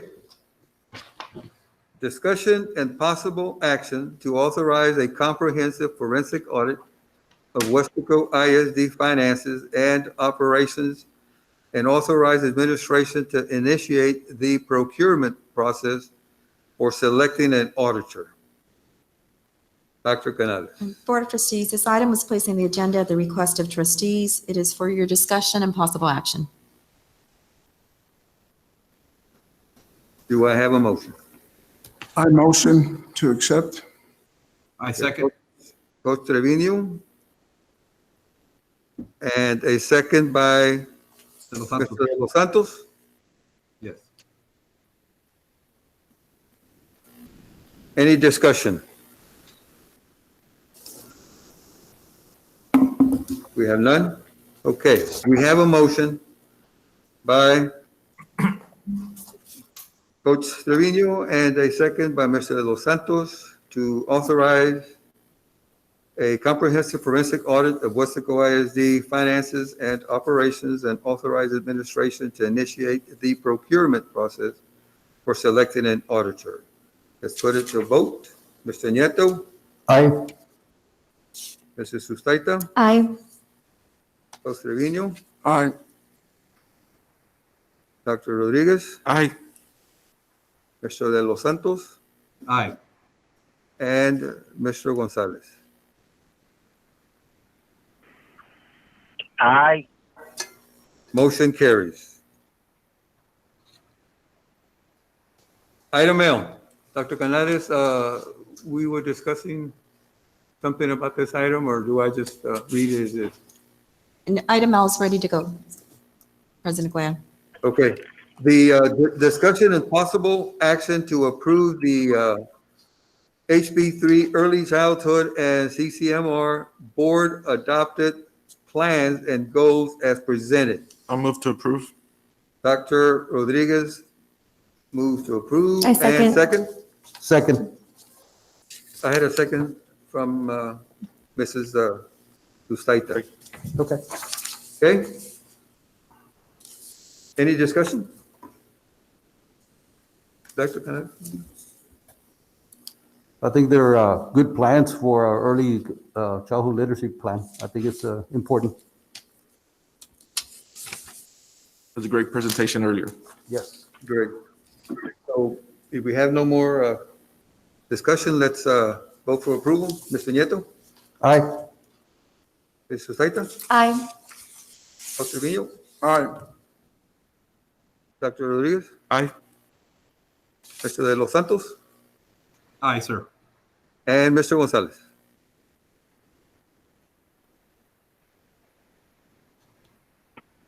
Mr. Gonzalez? It stated Okay. earlier, connectivity issues. Now, here's the one that I was referring to. Dr. Canales. Item H. M? No, that's not. M.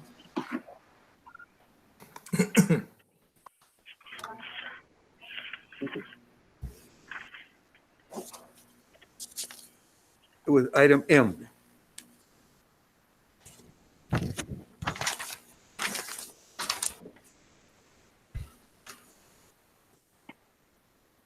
Where is item M?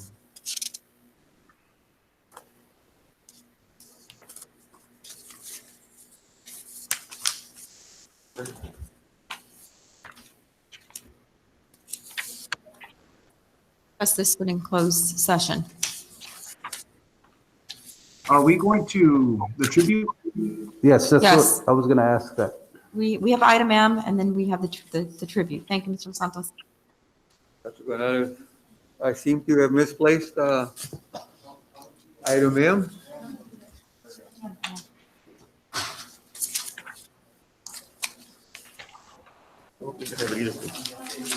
Have you seen your moments up here? No, I don't see it either.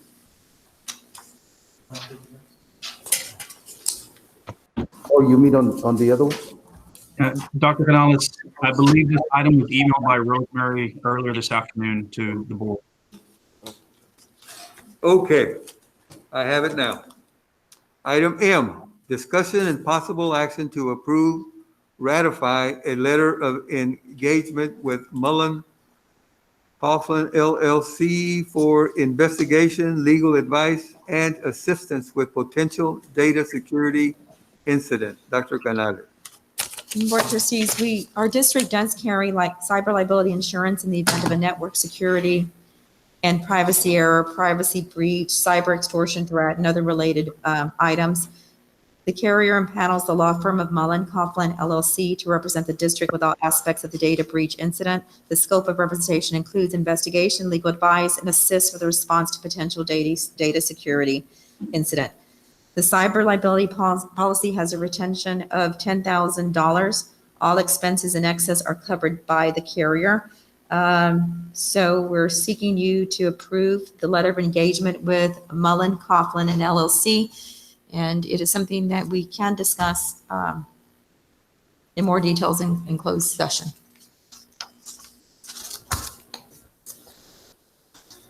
Yeah, that's if you all want to discuss the basis for having to hire the firm, that can be done in closed session because there's some legal issues related to to the breach and that you don't necessarily want to discuss in public.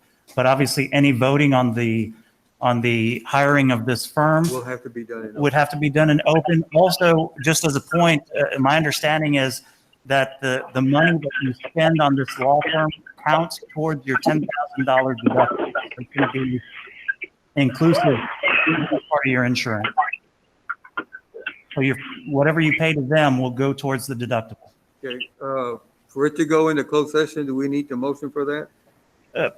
When you can take no action, and then when you're announcing the items that are going to be discussed in session before we go in, just be sure to address this item as well. So we'll take this into closed session, which brings us to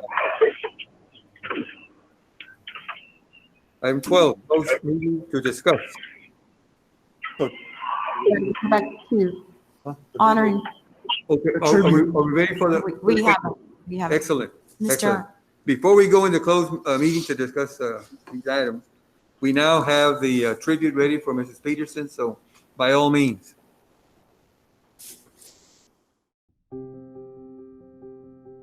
Mrs. Sue Peterson, the name says it all.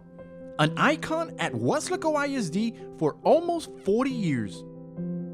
Her capacity, her knowledge, and her commitment, but most importantly, her heart, all golden, all golden. And on December 14th, 2020, a hole is left on the WISD family as Mrs. Peterson passed away. Our hearts are heavy as we mourn the loss of who we affectionately refer to as Mrs. P. When I think about Weslaco ISD, I think about Sue Peterson and what she brought to this district and how she's left a part of herself on the staff and all the generations of students. Mrs. Peterson arrived in the Valley and began her career at Dr. Armando Cuellar Elementary School in 1981. Understandably, moving a couple thousand miles away in a warm climate was a big adjustment for the Michigan native. We got off the plane in McAllen and I thought I was in the jet wash. It was so hot. And the farther we walked away from the plane, it stayed that hot. I realized that that was the temperature. But rather than starting a career down here and then moving someplace else, Mrs. Peterson elected to grow not only professionally, but socially. It's important to find a job that you love. You have to get up being excited about where you're going because that's the only way you're going to be successful. After spending 5 years as an elementary teacher, Peterson went on to teach at Louise Black Intermediate School.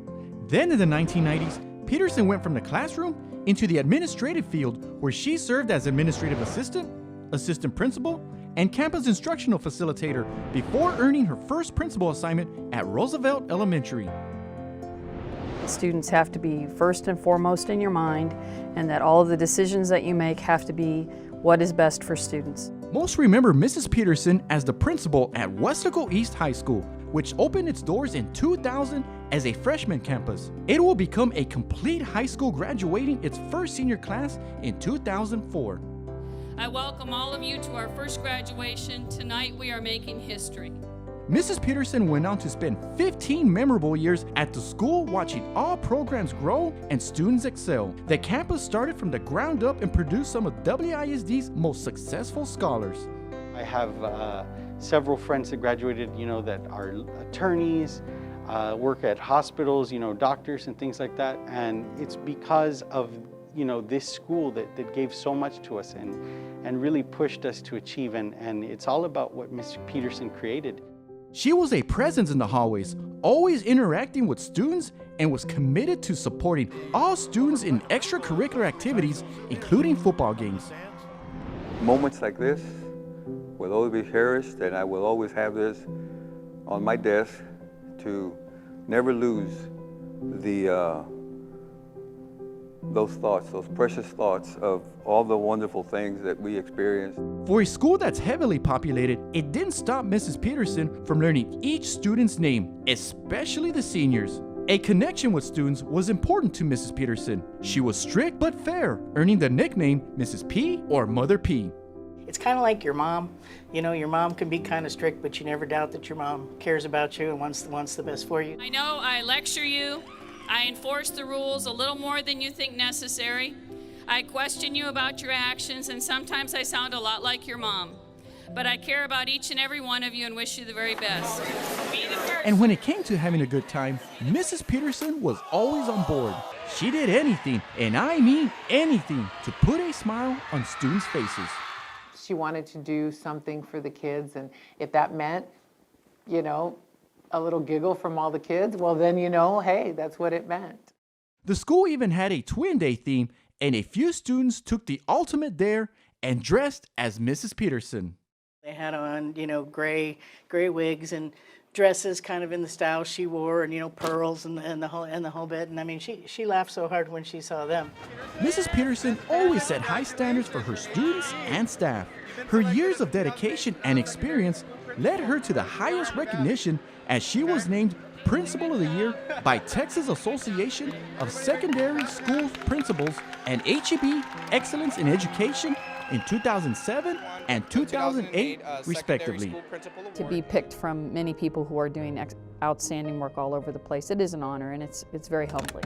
After a successful run as a principal, Mrs. Peterson took what she implemented at Weslaco East to increase the standards across the board for the entire district, preparing students for higher education or vocational careers. She spent the last 5 years as assistant superintendent of schools, leading and mentoring secondary administrators.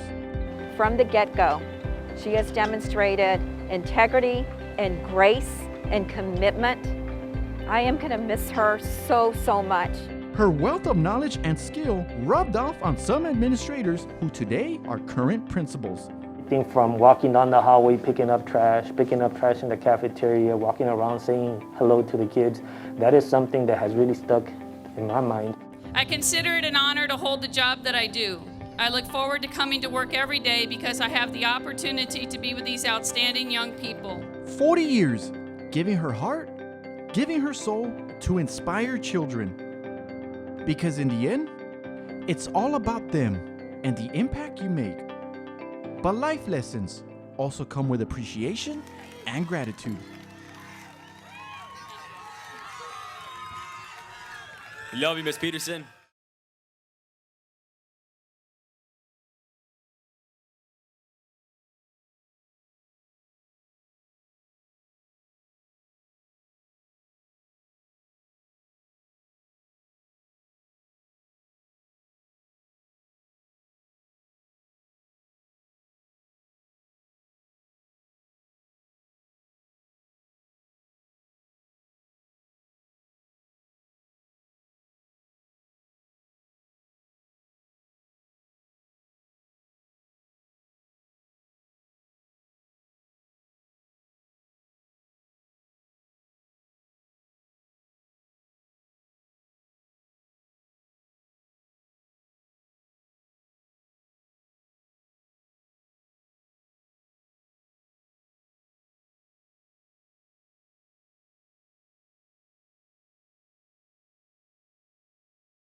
Yes.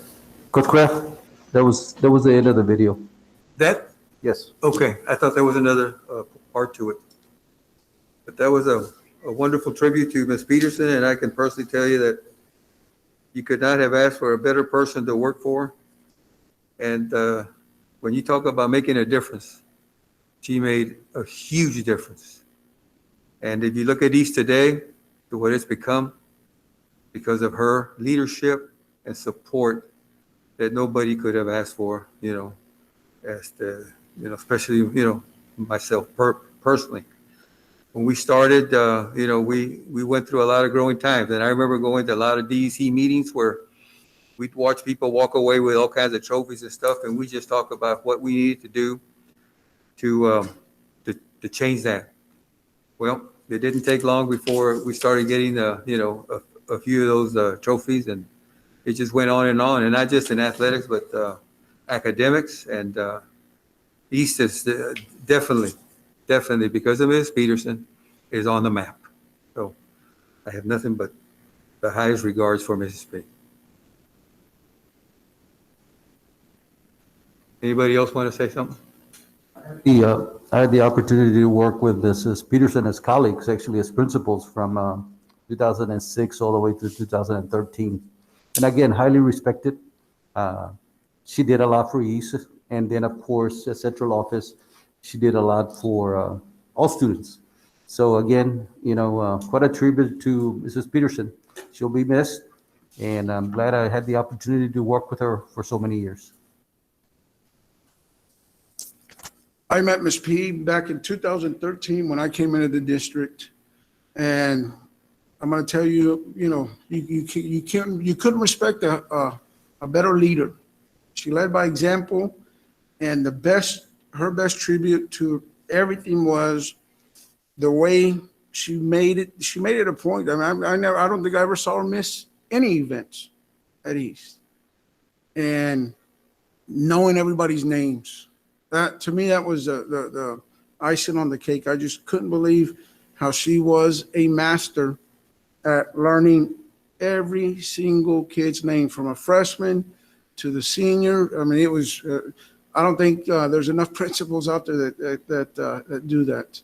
So no, she was clearly a great lady. I never met her myself. I've been in Weslaco ISD since pre-K to 12th grade, but I never ran across her. I was looking at the years she was a principal at certain schools, and I just kept missing her by a year here and a year there. But I remember seeing her, and what stands out to me about her, I saw her at the football games a lot on Fridays, and the pearls and the hair, and she's just such a beautiful lady. I remember thinking, she's so naturally beautiful. She just stood out, and you could just feel the goodness in her heart. It was a vibe that she had. So it's an honor to have had her here at Weslaco ISD. And she rest in peace. Great tribute, Carlos, and your staff, and Dr. Canales. Thank you for that. And it was great to work with her, alongside with her, as my time on the board. And she's definitely going to be missed. And she's definitely, Weslaco East High School, and I know this probably won't be the last of tributes to her, and just very honored to have known her. I just want to say that I knew Ms. Peterson from when I was in the school system here in Weslaco ISD, and she is a true definition of dedication and an educator. And she will be missed, and her impact on the community and all the thousands of kids that she's come across can easily be seen throughout the community. Transition to central office, with Dr. Canales and Mrs. Peterson, they took me under their wing and they guided me, and I looked up to their mentorship moving along. She's going to be greatly missed, tremendous asset to everyone, and her legacy will live on.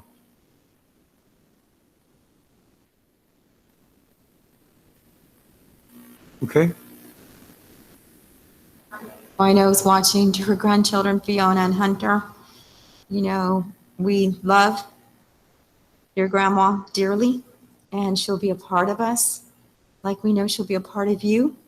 The wonderful things that you're going to hear about her for many years to come. So to the family, our hearts are with you. May she rest in peace. She was so well loved by all of us.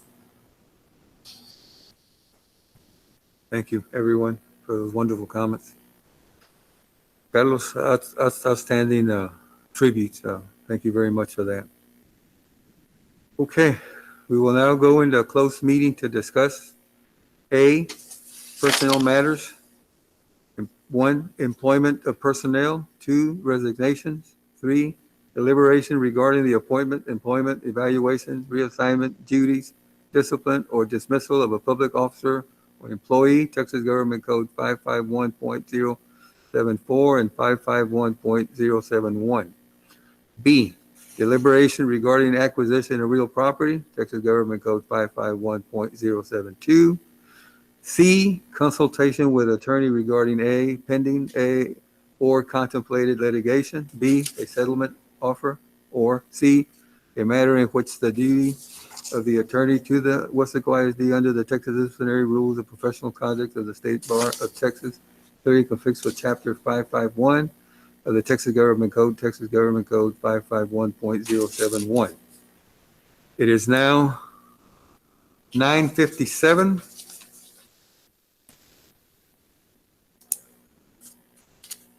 And was I supposed to include item M?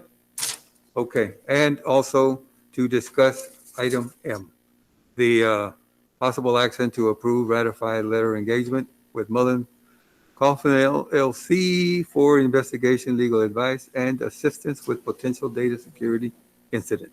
We will now go into closed meeting to discuss this. Time now is 11:22, and we're going to reconvene in open meeting.